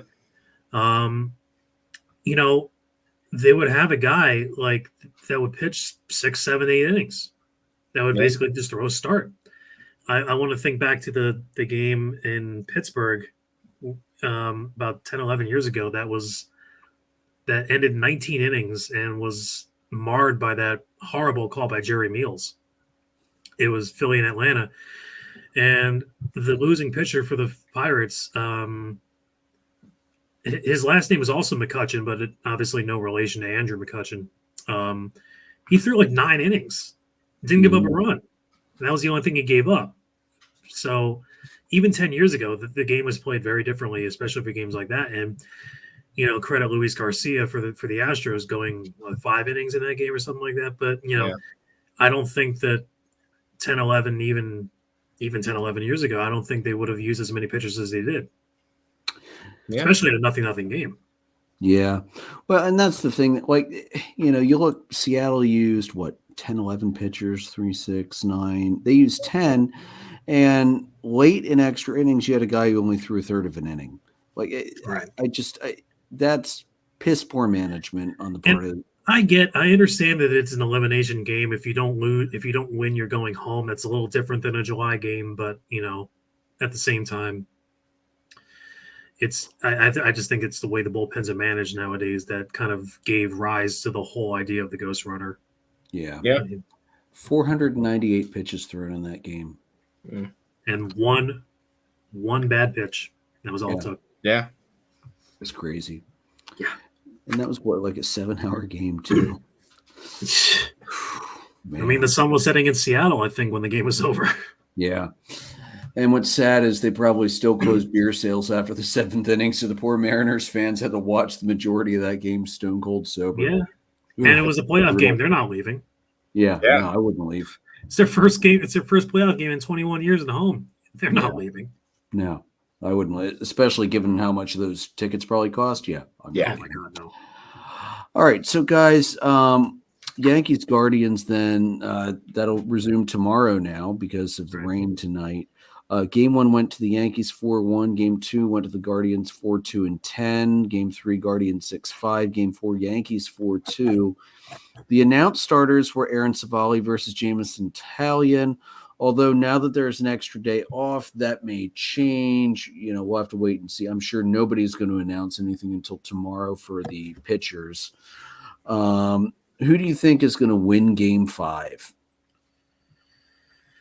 Oh boy, that's tough. That's tough because it's been a very, very interesting and pretty hard fought series both ways. Yeah. The Yankees, they're both evenly matched for very different reasons because the Yankees have so much pressure on them. I mean, not just the fact that they had a historically good first half and they're trying to, shake that second half off and make it to World Series and win their first title. And 13 years, but to them seems like a millennium. It's not just that, but it's also the fact that they might not have Aaron Judge next year. They might not have a bunch of guys that were on the team. And, wait. The last time the Yankees won was when they beat the Phillies? 2009. Yeah, 2009. That was the last time they won the pennant. They haven't been in the World Series since. No. It's been over a decade. Damn. It's been a good decade in baseball, guys. Yeah. Yes, it has. It was the last New York team to make the World Series. I'll wait. But yeah, I think the pressure is on the Yankees. I mean, they've had pressure on them all year, so I don't think it's going to phase them too much. The Guardians are the youngest team in baseball. They weren't supposed to. Well, maybe they were going to be a fringe wildcard team, but they weren't supposed to challenge for the division. Like we mentioned before, the White Sox are supposed to cruise control to that division, but they were aggravatingly mediocre. At best. At best. Yeah. I mean, well, they were 81-81. That's a definition of eh. That's true. But the Guardians, I don't want to say they're playing with house money right now, but there's considerably less pressure on them to win. And they've fought the Yankees tooth and nail. Like they've played a great series. Oscar Gonzalez is the new Reggie Jackson. Yeah. Sorry, any Yankee fans that are watching. They'll live with it. Yeah, 27. But it's really difficult for me to say who's winning Game 5. But I am just going to go because who even knows anymore with the way the playoffs are going? I'm going to say the Guardians win Game 5. Because, like I said, they're playing with less pressure, and the Yankees don't know who's going to be starting. Yeah. So, Jason, what do you think? I mean, the betting money is going to be on the Yankees because they're supposed to win this series. They're supposed to win this game. Like if I were putting money on it, I would probably go with the Yankees just because. Why not? It's the Yankees. They're supposed to do this. But the gut is telling me that the Guardians may pull this off.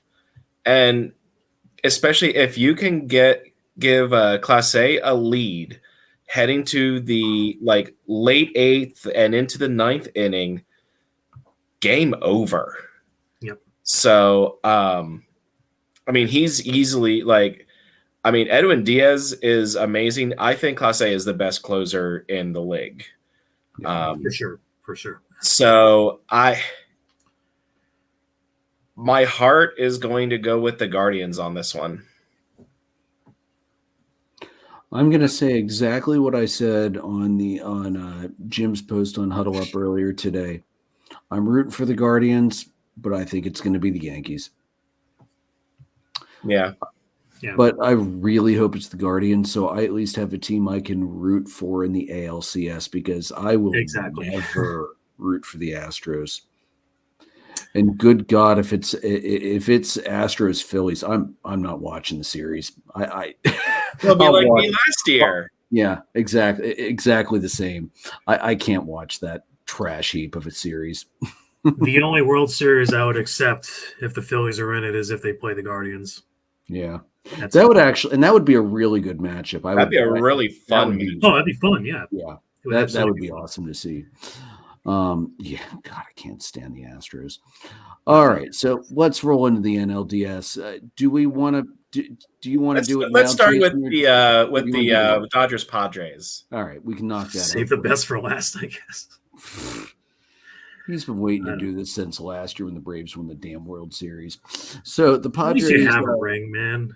Yeah, they got the coolest ring ever. They got such a cool ring. So the Padres TKO'd the freaking Dodgers, a complete 180 from how the series went in the regular season when the Dodgers went 14-5 against the Padres. Game 1 was the only game the Dodgers managed to win, winning that 5-3, and then the Padres won 5-3, 2-1, 5-3 the rest of the way. So they were tight games throughout, which doesn't really surprise me that much. Looking at what Padres pitching did to the Mets, and I mean, honestly, the Padres pitching has been fairly solid this year. That has not been the question mark I've had with the Padres all year. It's been more their offense than anything else. Shockingly, Hader has returned to more normal form in the postseason and not with a 7+ ERA or whatever he had with the Padres during the regular season. So that was likely immensely helpful as well. So the Padres moving on, and then the Phillies moving on with a 3-1 series win. They took Game 1 in Atlanta. Before we get into that, Andrew. Would you have another series? Yeah, so with the Dodgers and Padres, I think that the shocking part, it's not so much that the Dodgers lost, it's that they only took one game. The offense just fell off the face of the earth. I like with the games being on so late. I didn't really watch them, but I was very surprised to see that the Padres ended up splitting that series in LA, and then there was just no chance. That's 2 years in a row that LA has not been able to defend Chavez Ravine in the playoffs, which is crazy. Yeah, because that is one of the most electric atmospheres in baseball, period, out there. Yeah, and the Dodgers with this loss, they became the first team to win 110 plus games and not make it to the league championship series. Damn, that's brutal. Yeah. That's takes a lot of the weight off of us. Yeah. Right. Yeah. The three teams that win, 300 plus games and combine for 3 wins in the postseason. 3-8. That's just brutal. Yeah. Ridiculous. But I will say that the Padres, it doesn't surprise me as much as like the typical fan would think that I saw the Phillies, I saw the Padres pitching firsthand. Yeah. They're good. And good pitching almost always prevails against good offense. And the offense, like you said, the team can't be perfect. An offense will sputter every now and then. Unfortunately, for the Dodgers, it sputtered at the worst possible time. And I think the turning point of that series was in Game 4 when the Padres scored 5 unanswered in the 7th inning. Yeah. The weakest link, if you're going to find anything in the Dodgers, I think I'm not going to speak for Dodgers fans because I'm not one, but I think some of them can attest to this, was Dave Roberts' questionable management of the bullpen. I mean, you had your backs were against the wall. You gave up 3 runs before there was an out. Where's Evan Phillips? Yeah. And this is the second year in a row that Roberts has made very, very questionable management decisions in the postseason. Think about last year in the wild card round. I'm sorry, not the wild card round, the division round. In Game 5 against the Giants, he's got Kenley Jansen in his bullpen, but he brings in Max Scherzer to save the game. Right. And then tries to turn around and use Max Scherzer in Game 2 of the NLCS against Atlanta or Game 3 of the NLCS against Atlanta. Max had nothing left, and he got utterly shelled. I've never seen Max Scherzer get hit like that ever in his career. And he just got obliterated by Atlanta because he was just used, and he's not a closer. Like he grinded that inning. It was, if I remember right, it was like a 20-30 pitch inning to get out of that and win the game. So why would you do that when you have an all-star potential? Honestly, probably now that we're letting relievers into the Hall, Kenley Jansen will probably eventually make the Hall of Fame. He won't be first ballot, but I would suspect, by the end of his time on the ballot, he will be in. I mean, he's already top 10 all time in saves. So I understand Jansen was not, he wasn't vintage last year, but he would have been a better choice to close that game out than Max Scherzer. Right. And, earlier this year, he pulled Clayton Kershaw out of a perfect game in the 7th inning. He had 2 strikes on a guy and then intentionally – oh, no, wait, that was La Russa. Sorry. Yeah. Sorry, we bash Tony La Russa a lot on this show. With good reason. But he makes it easy. And he's done that before, too. He has pulled pitchers that are – chasing perfect games, and he has pulled them. Kershaw was not the first time that happened. And Dodgers fans, absolutely, it's fair to question whether, and I get it. Roberts got them a ring. It's fair to question whether he is the right guy to continue to lead the team. But how do you fire a guy who won 110 plus games 2 years? Well, I guess it was 109 last year, but consecutive 100-win seasons. How do you fire that guy? I mean, in the Bronx, they do it, no question. But Yeah. I mean, you look at the year that they won the World Series was that shortened season. So you get more wear and tear on players over the course of that long season. Who knows what would have happened that year either.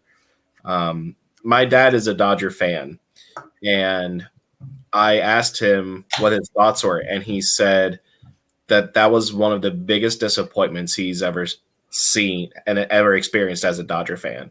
He said he is not a Roberts fan. He said he completely overmanages. He just doesn't make the right decisions. And it comes back to bite them year after year, it seems. Mm-hmm. Yep. And now, to be fair, he should have had a previous World Series that the Astros cheated away from him, and that's not his fault, but still. Yeah. The fact that the Astros still have that World Series title pisses me off to no end.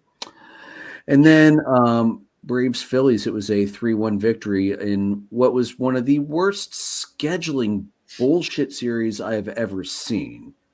I'm just gonna lay that out there. The fact that it took you and I even talked about that. Like we were both that it took a rain delay to give us a primetime game is such crap. I'm just gonna leave that there. Game 1 went to the Phillies 7-6. Game 2 was Atlanta 3-0. Game 3 9-1 Phillies. Game 4 8-3 Phillies. So I'm going to straight up say it. Atlanta's offense didn't show up outside of Ronald Acuna Jr., outside of Travis d'Arnaud. It was a rough series. The offense wasn't timely. Ranger Suarez tried to gift them game 1 by walking more guys than I've ever seen a pitcher walk in the postseason before being pulled. Yeah, you never see a guy get 5 walks and keep going. Yeah. Ronnie, 100% agreement. And here, you know what really drives me nuts? In the NLCS, they've got one of the Phillies-Padres games at 4:05. So why the hell didn't Padres-Dodgers get a 4:05 game so Atlanta and Philly could have had a primetime slot? It's the defending World Series champions, and they don't get a primetime. It's because MLB hates Atlanta. I think it's because MLB just hated the fact that it was a Phillies-Braves series. Maybe if they would reseed instead of sticking to a bracket, they wouldn't have had to deal with that. Yeah. So some notes here from this series, just because it was a very big one for the two of us. Mm-hmm. So just a couple quick things for each game here. So the 7-6 game 1, neither starting pitcher really did anything. The big difference was the Phillies had situational hitting come through. They had key hits with 2 outs, and they took advantage of what they were given. They took advantage of any errors, of any just walks. Whereas, I mean, bottom of the first inning, bases loaded with 1 out, and Ranger on I think it was a 3-2 pitch, threw one of the best curveballs I've seen him throw to d'Arnaud and get an inning double play. Mm-hmm. Situational hitting is key in any series, especially a playoff series, especially a short playoff series. And the Phillies got that lead, and that lead was without any home run. They were playing small ball, and Eflin gave up the big 3-run homer in the 9th. Which I didn't think that ball was going to get out. I didn't either. It just kept carrying. And then you have Nick Castellanos, who is not known for his glove by any means, make one of the best catches I've ever seen as far as playoff catches are concerned, because that ball gets by him. That's at least a double or triple, if not an inside the park home run. Who hit it? I can't remember who hit it. I don't. If it was Harris or Acuna, it's an inside the park home run. I don't know that it was either of them, but with there being nobody behind Castellanos, because it was down the right field line, that whoever hit that is going to be running for a long time. Yeah. Game 2 after that delay, swapped roles basically. Phillies had chances, they didn't capitalize. Braves did, and they got that win. great pitching from both Wheeler. Yeah. That was the pitching duel we were really hoping to see, and it lived up to expectation. Yeah. And I think what got the Braves off to a rough start here with Game 1 was the fact that the Phillies beat their ace. They beat Max Fried with Ranger Suarez. That's not a good start. Well, I have to tell you, I don't. So Fried only lasted 5 innings in the Met series because he was battling the flu, and even with that week off, I don't think he had rebuilt his stamina. He did not look. I was listening to the game on the radio for the most part because I was at work. Because who the hell starts Game 1 of a playoff series at 1:00? That was bullshit. Yeah, but that's Atlanta's radio guy said Max didn't look right, and I looked at video replays later. He did not look right on the mound. I think he straight up was still sick. He wasn't feeling well. He wasn't healthy yet. Yeah, I'm not trying to make excuses, but no, I think 100% that's what happened to him. I agree. Which then also kind of begs the question: if he wasn't fully over that, why didn't Snit start right in Game 1? Was there something that, because they had a chance to rest? I would have potentially swapped up the starting rotation a little bit, because lefties do well against the Phillies usually. That's why it was straight up lefty versus righty. Gotcha. So game 3, this was one that we were all kind of questioning because it took so long for the Braves to announce their starter. We knew it was going to be between Spencer Strider and Charlie Morton. Strider's first start since suffering that it was an oblique injury, I believe, right? Yeah. In mid-September. He hadn't pitched. That's a rough position to throw a person into, especially a young pitcher who qualifies as a rookie. I know he pitched in the postseason and pitched a little bit last year. He didn't pitch 10 innings last year. He was a rookie. Yeah, but like to put him in there like that, that's asking a lot. Yeah. And Todd, you mentioned this earlier. The turning point of this entire series was 100% the Rhys Hoskins home run. Like, they walked Schwarber, who did not have a hit in the entire series, which I get why you walk Schwarber, because he can take He has hurt Atlanta a lot this year. Every game I was at this year, he hit a home run off us. Right. And I was at 3 of them. But that first pitch to Hoskins, it was grooved. Yeah. Like, it was 94, like down the middle. I mean, how do you... And here's the thing. Snit should have had a much shorter leash on Strider. Yeah. Given that it was a 3-week layoff, he's coming off an oblique, and let's face it, obliques aren't something you're going to quickly recover from. And I think Strider was running purely on adrenaline those first couple innings, and it ran out. Well, you saw that out. And you saw that dip in velocity. You go from 98 or whatever, 99, 94 down to 94 in a matter of an inning. Yeah. He should have been pulled right away. That's clear fatigue. And then after that, the next batter, he gave up the base hit to Real Muto. Then they brought in Lee, lefty, to face Harper. And that first pitch to Harper was worse. And that's it was worse than the pitch to Hoskins. Yeah. Lee just gophered one. And that was odd because he's been a really solid arm in the bullpen all year. So, the Phillies bats woke up in this game. The big guys that they need to hit started hitting. Castellanos is hitting. Let's see if that continues. but that home run, that 3-run homer by Hoskins to give them the 4-0 lead. I loved his reaction. Like, one of the best bat spikes and reactions that I've ever seen. And I think that was more. He said after the game, he didn't realize that he even did that. I think that was just frustration being released because he had done nothing up to that point. No, and he had an error earlier in the game. A really, really bad one too. if you're thinking of where he dropped the double play, that was after. No, he also had a bad catch before that too. Yeah. Though. Yeah. He did not have a good series at first base. No, but he had his moment. Fair, he had a lot of really crappy throws too. He did. He had to dig a lot out. If you have to keep digging a ball out of the dirt, you're going to miss one eventually. Like Todd, I keep saying, sometimes with like bowling, like if you keep leaving 10 pins, you're eventually going to miss one. Right. And then game 4,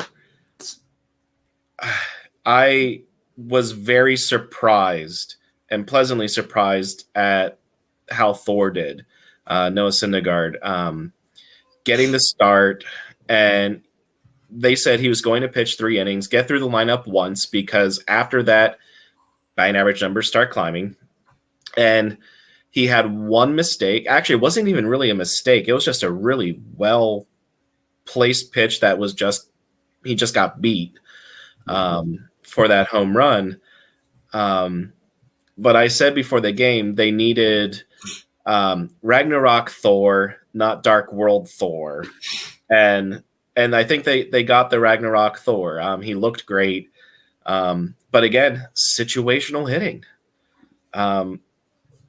Braves didn't get it, and Phillies had the key hits. Harper with a home run again to kind of put the game away late.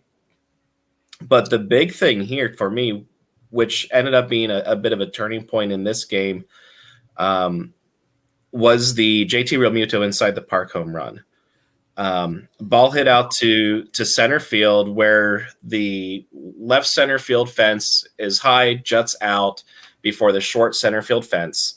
And Harris was running towards the wall, and the wall came up on him very quickly, and it just caused him to stop, and the ball went off the wall, ricocheted past him. Acuna was nowhere to be seen in this frame. He wasn't backing anybody up. It was very non-Acuna like. It was very bad that he was not backing somebody up. And JT, like I said last night when we were talking about it, I think a hit there almost never gets to right field. So he assumed the play was never, I think he just assumed the play was never coming to him. And that is a mistake on his part, but let's face it, that ball's hit there 100 times. It's not getting where it ended up. I mean, the thing is though, every player on every play has somewhere they need to go and somewhere they need to be in order to do their job. And his was to be going over and backing up Harris, and he didn't do it. Well, I do agree with that. That's probably where his mindset was, if I had to guess. But with that, so JT Realmuto hit it inside the park home run, and that was the first ever inside the park home run in the playoffs by a catcher. But he's also a 2020 guy, so it's the fact that he's the one who did it doesn't surprise me. But it's still like that's an incredible feat, especially to think about. Like there have been speedy catchers in the game. Yeah. So that was really cool to see. And then the thing that struck me really well with this was how well the bullpen pitched behind Thor. They were able to basically get an inning or inning plus from some of their relievers. A couple of them gave up shots. Like Bilotti, I knew was going to do something, and he gave up it was a solo shot. And that's what you need to do against a team like the Braves. You need to limit them to those solo shots. You can't let them have these 2-run, 3-run homers like the Braves were giving up to the Phillies.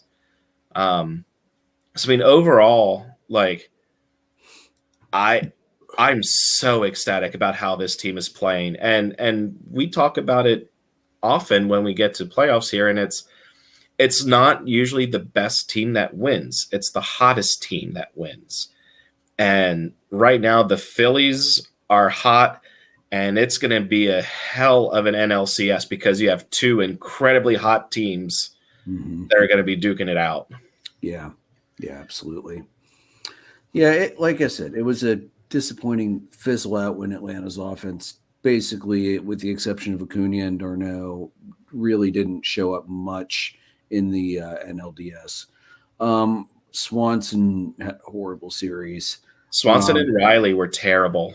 Well, Riley had bad luck because Riley was getting good contact and it was just finding gloves. But Swanson was really bad. Vaughn Grissom showed that he's not ready to be in the majors yet, which I honestly fully expected. Todd, you brought up why didn't we use Bryce Elder? Well, I just checked the NLDS roster. They put Odorizzi on instead of Bryce Elder, which I think was a terrible decision. So that's why that happened. That doesn't really make any sense to me. Maybe just because of experience, but I can't think of anything else. That's the only reason I can think of his experience, because it should have been Elder on that roster, not Odorizzi, but not my call. I didn't make it. Yeah. So I want to say good series, sir. It was. I was glad that the Phils ended up winning 4. If the Phils lost game 4, forget what the score was. If the Phils just lost that game in game 4, I don't see how they win game 5, because they would have to go Suarez against Strider Suarez against Fried in Truist Suarez Park. against Fried in Atlanta again, and I didn't. Lightning's not going to strike twice in the same spot. No, so Phillies did what they needed to do. Yeah, straight up Atlanta's situational hitting didn't show up, and we had bullpen guys make very uncharacteristic mistakes. Morton not pitching well has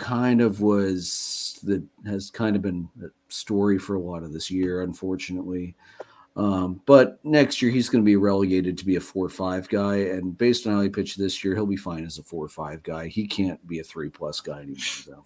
Yeah, he doesn't have the stuff anymore. Although that said, despite an ERA in the 4s, he still struck out 200 guys, which is utterly insane. I mean, I pointed out in the last week of the season, Atlanta's never had 2 starters with 200+ strikeouts before. Yeah, so that's that's something exciting to look for. So raise your hand if you were one of the people who had the Phillies being the last team standing it from the NL East. Yeah, no, I don't get it. Like I said, that makes sense. We were too busy Andrew and I were too busy beating ourselves up. Yeah, and too tired. I think that happened. I think it was a letdown too for the Braves. I think they were gassed after the Mets series. Yeah, Ronnie, we know. But to be fair, I did say Phillies in 4 last week, but it was more so out of spite for you. Yeah, I know. I will say that maybe next year, like next time we do this, we can get a Marlins fan and a Nationals fan here to complete the NL East. Wait, that'd be great. Fans? They only put 33.5 people in the ballpark per game. I was going to say, if they exist. I don't know if they exist, but if we can find one. I know 2 Nationals fans. Todd, TJ. Oh, that's right. TJ's a Nationals fan. That's right. Yeah. But he's a baseball fan, first of all. That's true. I'll say his baseball loyalties go all the way back to the Expos. Oh, jeez. Good for him. I know one guy in Rochester that's a Marlins fan, but he's one of 7 that exists. So yes, one of my former team leaders likes the Marlins, but mainly he just likes Scott Stapp, this lead singer of Creed, because he's a Marlins fan. They're about as boring as Creed is. So. So looking ahead to the NLCS, it's going to start Tuesday, tomorrow night, 8:03 start time. I'm sorry, Jason, that's probably going to get past your bedtime pretty damn quick. I will stay up for it. I'll watch it in bed. I don't care. Nope. Official probables announced. I'm assuming it's going to be Wheeler versus Darvish. That's what would make the most sense to me anyway. I think that's exactly what you're going to see. And because both teams finished their series early. So the rotations are going to be set up 1-1, 2-2, and so on. Yeah. I will say this, watch out for Suarez having maybe too much rest going into his game 3 start, because it'll be a long layoff, but we've seen that before in the playoffs, guys that get that extra time. It's sometimes detrimental, but the Phillies have tried to give their starters rest throughout the whole season, which it can be evidenced by their stats on regular rest and an extra day, especially Aaron Nola. Yeah. His ERA drops significantly when he gets that extra day, which he'll be getting this time around as well. That's one of the reasons I think he's been so dominant in the postseason. One, he's been waiting for this for so long that he's rising up to the challenge. And two, the start in Houston, the start against the Cardinals, and the start against the Braves, he had an extra day of rest each time. Yeah. Yeah, so we'll see how that goes. I'm really curious to see Austin Nola versus Aaron Nola. For those who don't know the story, Aaron struck Austin out, I believe, in the first at bat they ever had in the majors. Yep. The Phillies made sure that they held on to that ball for Aaron at his request, and he gave it to Austin as a Christmas present that year. So I would love to see Austin hit a homer off Aaron, get the ball back, and return the favor. Just that's the best kind of brotherly love there is. I think he already did that because he did get a single or a double in one of the at-bats in the next but come on, a home run. Make it a home run. Make it several home runs. That'd be cool. No, that's all right. But by the way, speaking of catchers, just one thing I meant to bring up during our series, the entire Phillies pitching staff owes JT Realmuto steak dinners at his request for the next year for the number of times he bailed them out on shitty pitches that bounced. There's a reason that we've nicknamed him the best catcher in baseball. His defense here is just proven. My God, the number of pitches that bounce that against any other team, at least a third of those are going to the backstop and causing runners to move. Because people look at like his pop time, which is top in the league, and his caught stealing numbers, things like that. He is so much more than that. Defensively, it's very rare that a ball gets by him. If a ball gets by him, that tells you just how bad that pitch was. Yeah, and it's going to be a wild pitch. It's not going to be a pass ball. Yeah, and the other thing is he calls the games very well. The staff loves the pitching to him. You'll rarely see them shake him off. Yeah, but like I said, if that for the number of terrible bounce pitches I saw that he saved during that series. That staff owes that man as many steak dinners as he wants on demand for at least the next year because without JT behind home plate, no. Yeah. Except Ronnie, here's the thing. I give no pity to the Marlins because how many times did they win the World Series and then fire sale everybody? Screw the Marlins. They're not allowed to have regrets like that because their ownership sucks and they've burned bridges like that too many times. Speaking of the Marlins, this Phillies run is actually the longest run for a team where a manager took over partway through the season since Jack McKeon took the Marlins in 2003 to the World Series title. Yeah, that's right. Yeah, insane. And you know what else is crazy? Philly finally had a winning record against the Marlins this year. You guys went 12-7. Yeah. Watch that be reversed next year because baseball and the Marlins. Yeah, right. If they win the whole thing this year, they can go 0-162 next year for all I care. No, you won't. I'm going to have to listen to you complain about it every week. Don't give me that bullshit. I don't think that will happen, though, under Rob Thompson.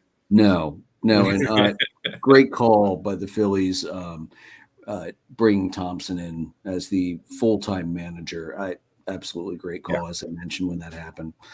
All right, guys, who's going to win Phillies Padres? It's another tough call because you have two very fresh teams in there because not just franchises but also rosters.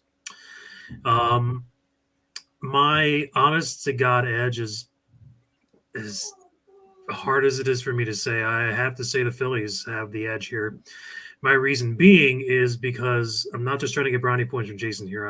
It's because I think that, again, there's more pressure going back to talking about the Yankees and Guardians. There's more pressure on the Padres than there is on the Phillies. because the Phillies, who saw this coming? Who saw them even making the playoffs in May? You thought they would be behind the Marlins, and now they've not only made the playoffs, but they're one of the top 2 teams left. So really, there is no pressure on them at all. This season is a success, in my opinion, for them. The Padres are, like, the last couple of years, they've expect, like, with all the money they've spent and all the pieces they've gotten at the trade deadline, especially this year, they're supposed to go far. And if they fail again, I mean, yeah, they made the playoffs this year as opposed to just utterly collapsing last year. Oh yeah. But if they don't make the World Series this year, if they don't win the pennant, it's going to be a failure. You went out and got Juan Soto and Josh Bell and Brandon Drury and Josh Hader, and I'm probably missing someone else, but they got so many pieces. I don't know how they fleeced Josh Hader out of Milwaukee. Don't ask me. I didn't even think he was even possibly leaving. Yeah, but I think the Phillies, just because of the fact that there is less pressure on them, I think that they have the edge. I say Phillies in 6. But honestly, like, matchup wise, they're very similar. They're very, very close. So I can't just pick them off of ability alone. I just got to think of, like, what's going through their heads. So yeah. As much as I hate to say it, I think I'm going to pick the Phillies to win the pennant. Hearing you say that, Todd. I don't want to. I don't want them to. I want San Diego to win. Don't get me wrong. I want them to San Diego to win. But if I had to pick one, I'm going to say the Phillies are going to win. For me, Jason, I'll let you go last because it's your team. For me, I feel like these lineups are extremely well matched across the board. It's very hard to pick an edge one way or another for either team. I like San Diego's pitching just a touch better than Philadelphia's. I think San Diego has a stronger bullpen than Philadelphia does. Although that said, your top guys in your bullpen, I do like Jason. I think they match up fine with the top guy. Well, outside of Hader, you guys don't have a closer like Hader. But outside of that, outside of the top 3, they definitely take a big edge over you on that. But same problem we've mentioned all year. And pitching wins championships, defense wins championships. I'm going to say Padres in 7, but I wouldn't be surprised if it's Phillies. This series is, I think, almost a true toss-up. Yeah, and if anyone has learned anything from the last 2 weeks, who even knows what the hell's going to happen? Yeah. Also, just as an aside, this matchup, Phillies Padres, the Padres are the 5 seed and the Phillies are the 6 seed. Yeah. The last time the Phillies made the postseason was 2011. I mean, not counting this year. And that was the last year of the one wild card, because 2012 was the first year they instituted the wild card game. So if this year, the last time the Phillies are in the postseason, if that structure were this year, neither of these teams are in the postseason. Mm-hmm. Yeah. You have Braves, Cardinals, Dodgers, Mets. That's it. Yeah. You have the Mets playing the Dodgers because the Mets are the 4 seed, and then you have the Braves and Cardinals. Mm-hmm. So it's just kind of funny just how so much has changed over the last 11 years. Yeah, it really is. You've missed a lot, man. Sure have. Yes, you have. Jason, were you lost in the snap? Feels like it. Yeah, like what you guys have said so far is completely spot on. This, Ronnie, I like your thinking. This series has the potential to be a classic. Lineups are similar. While the bullpens are similar, like outside of Hader, I can't say that I like the Phillies bullpen because it's like I'll be waiting for snow tonight if I say that. But the pen has pitched very well. And the reason that the pen has been so good is because the Philly starters have been able to go deep into games. And you can use the more reliable guys like your Jose Alvarado, your Sir Anthony Dominguez, and shout out to Joe, your David Robertsons, who, as long as he doesn't injure himself again, jumping for celebrating a home run. You know, you have these guys who have been reliable lately. And even Brad Hand had been reliable this past series. So I think starting rotation wise, I do give an edge, to the Padres more so from a depth standpoint. Yeah. But I will absolutely take Wheeler and Nola as the 1-2 punch over Darvish and Snell. It's Darvish and Musgrove. Snell or Darvish and Musgrove. But I think what you're going to see here is you have so many storylines. You have the Nola versus Nola. So there's a Nola guaranteed to be in the World Series. Which one is it going to be? It better be Austin. I hope not. Same. But I don't care about my prediction. I want one team to win. Yeah. But you have a Nola versus Nola. You have an East versus West. You have Bryce Harper. This team knocked him out for 2 months with the broken hand from a pitch from Snell. You know, there's so much going on in this series. And I think the biggest thing here is we mentioned the term house money. Phillies are 150% on house money, which means, and we talked about this before the start of the playoffs, there's no expectation. There is no care in the world. They can just have fun. They can just enjoy the ride, get this experience. And so far, that's been translating into wins.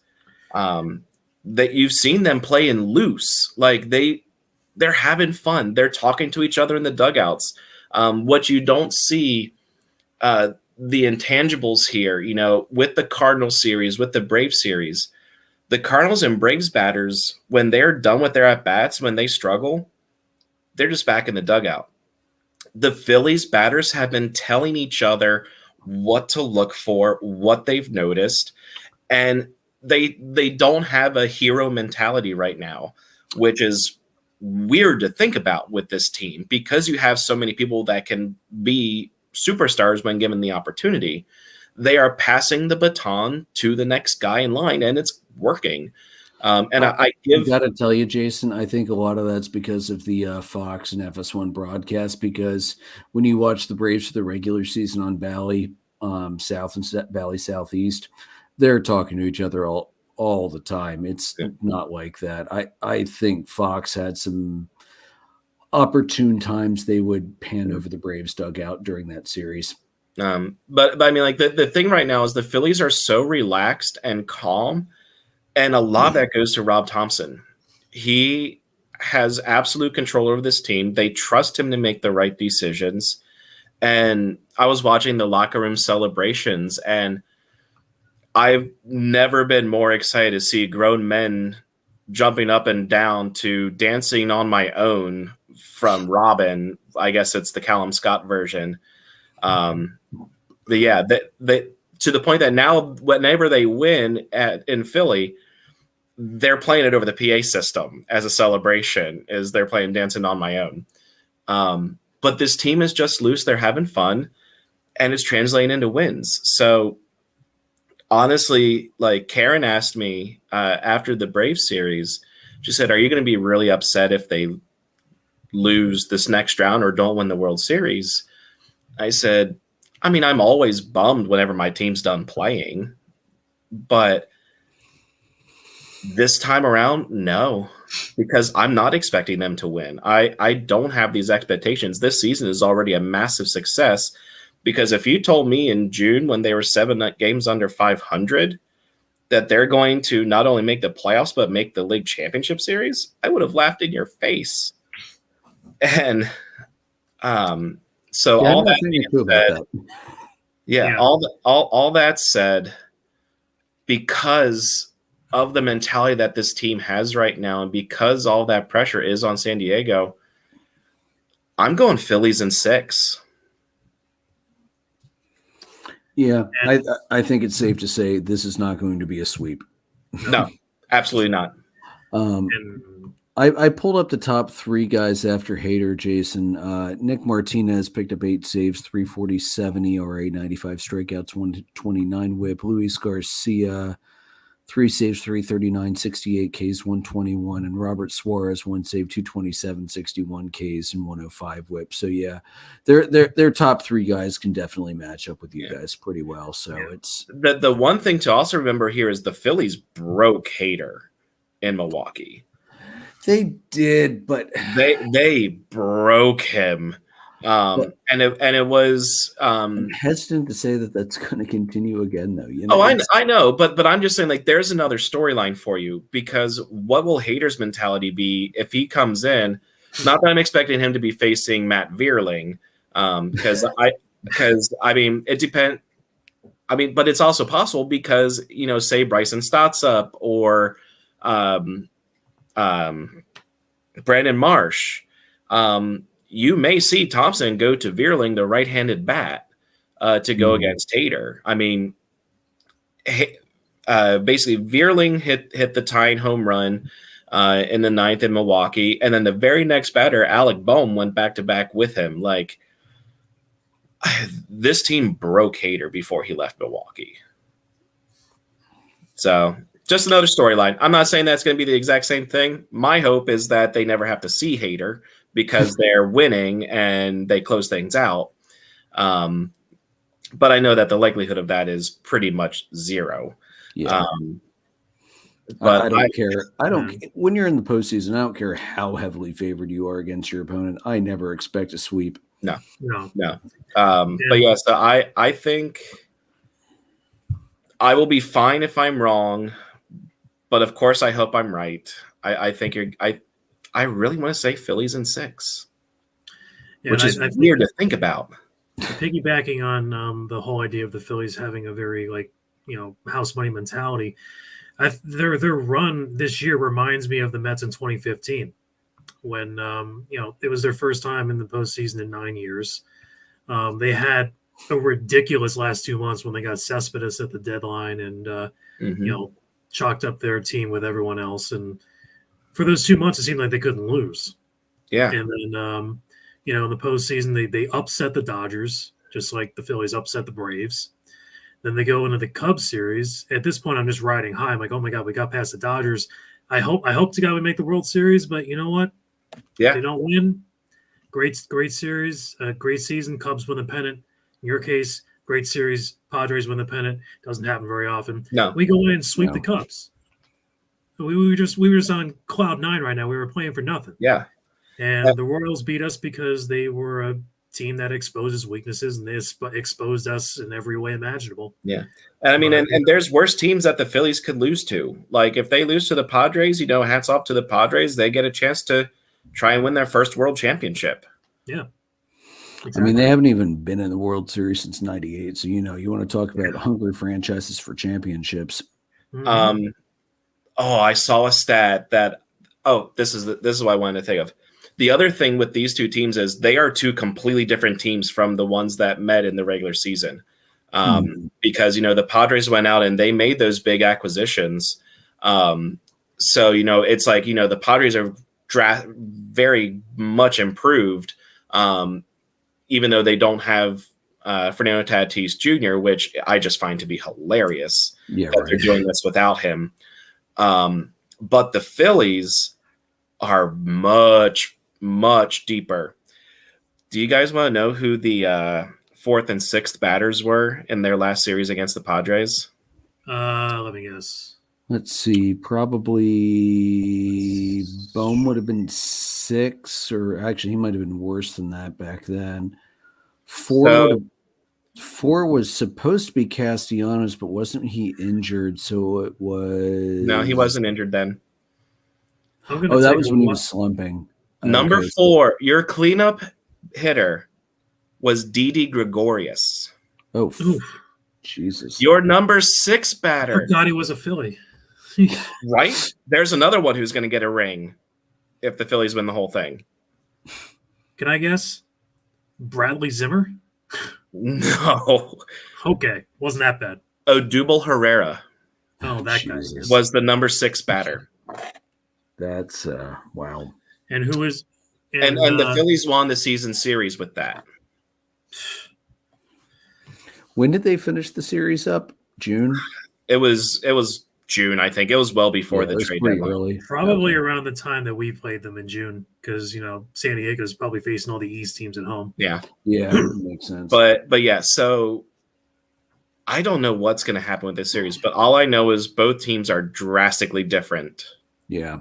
Hmm. Well, and you've got two guys that know the Phillies pitching extremely well, and Soto and Bell. I mean, that's something that They can't also be know overlooked. them. Right. Phillies pitching No, also I knows know, but from that regard, they can, as you're talking about Phillies, Phillies hitters talking to the other guys, they're already going to be able to at least give a better scouting report than they're normally going to have against starting pitching.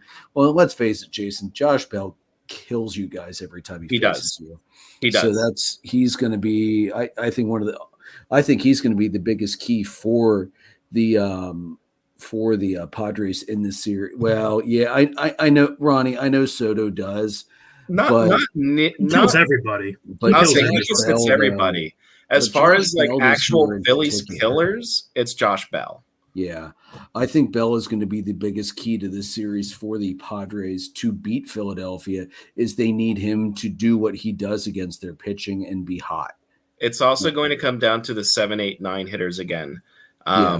Because in the last series, Philly's 7, 8, 9 hitters were on fire. Braves just fell off the face of the earth. Mhm. And the Padres, their unsung hero right now is Trent Grisham in I believe, the 8th spot.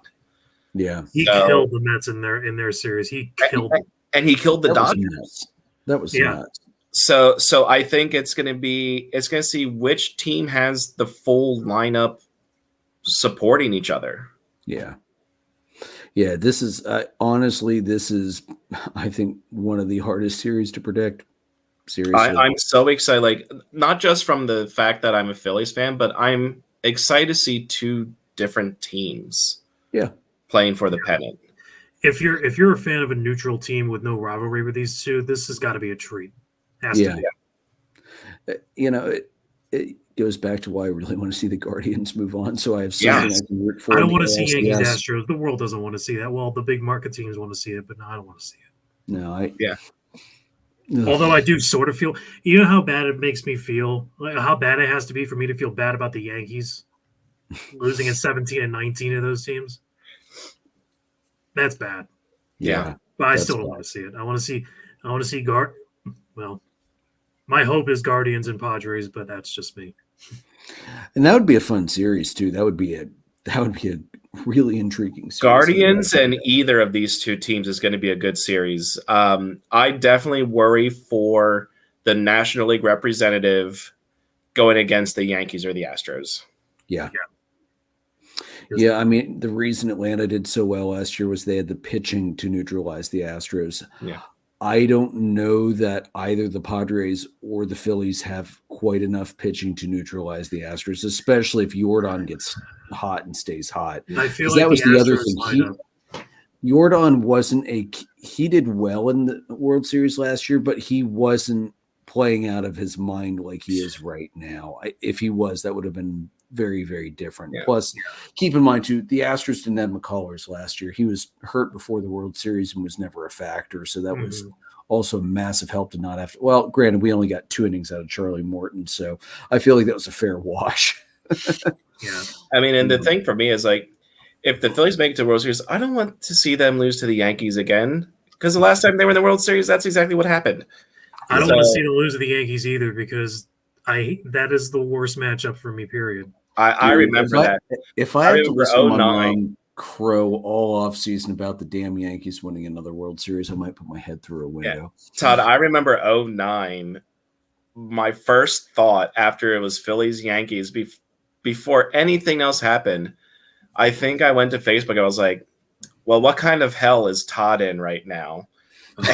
And It was the worst year, period, not just for the World Series matchup, but the Mets were supposed to be building up on 08. It was their first year at the new stadium. They were supposed to be a better team than they were in 08. They re-signed Billy Wagner. Delgado was coming back. Beltran was still there. But basically everyone and their mother got injured that year. Yeah. Their leader in home runs that year was Daniel Murphy with 12, I believe. Yikes. Oh man. It was one of the worst, and also that year the Mets hit into an unassisted triple play to end the game against Set Phillies. That was that year. Eric Bruntlett. Eric Bruntlett. 2 errors earlier that inning. And Jeff Francoeur. This is all coming full circle here. Jeff Francoeur hit the unassisted triple play.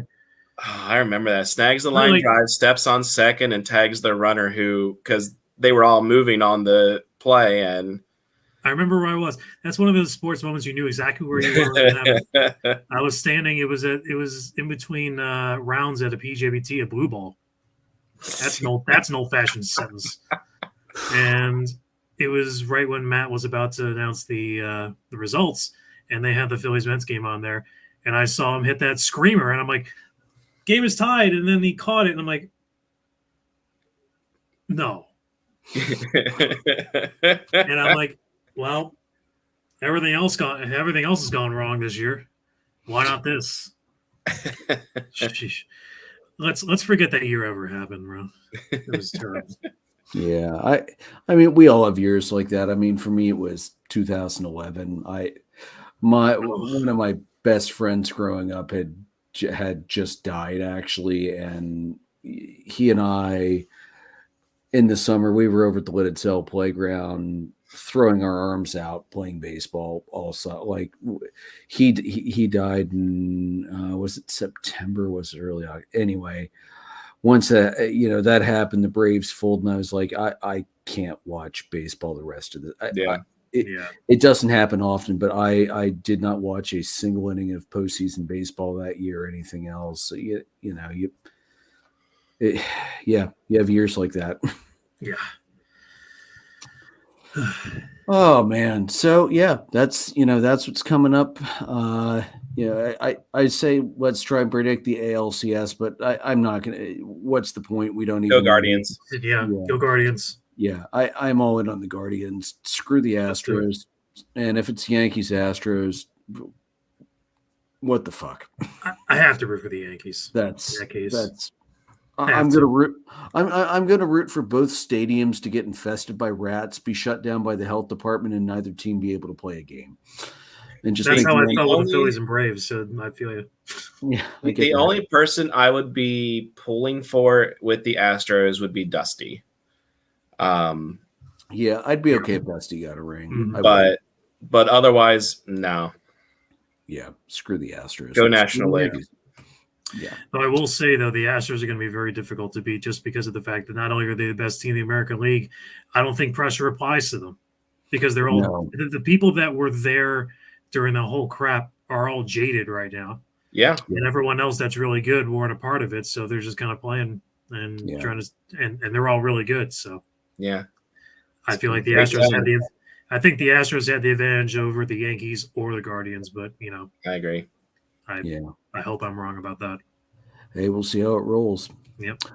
All right, guys. You can find the audio recordings on Anchor, Spotify, Breaker, Google Podcast, Apple Podcast, Pocket Cast, Radio Public, and Amazon Music. You can see us live on the YouTube channel, on Facebook Live, and on Twitter. You can find our merchandise at redbubble.com/people/DDAB-podcast. Follow us on the Facebook page at facebook.com/dollardogsandbeer. On our Twitter page at DDAB_podcast. All three of us are on Twitter. I'm at PyroLord314. Jason's at JRicker300. Joe's at JoltonJoe35. Todd is at Toddles822. We are presented by Dark Arrow Podcast, LLC. We are sponsored by the phenomenal Whiskey and Blade Barbershop in Lidditz. Johnny, as much as I give the Yankees, but I do hope they play well for you. And by the way, if you get ALCS tickets up there in New York and have an extra one, I'm willing to go. Guys, may your dogs always cost $1. May your beer always be cold. Have a good night. Go Fails! Yeah.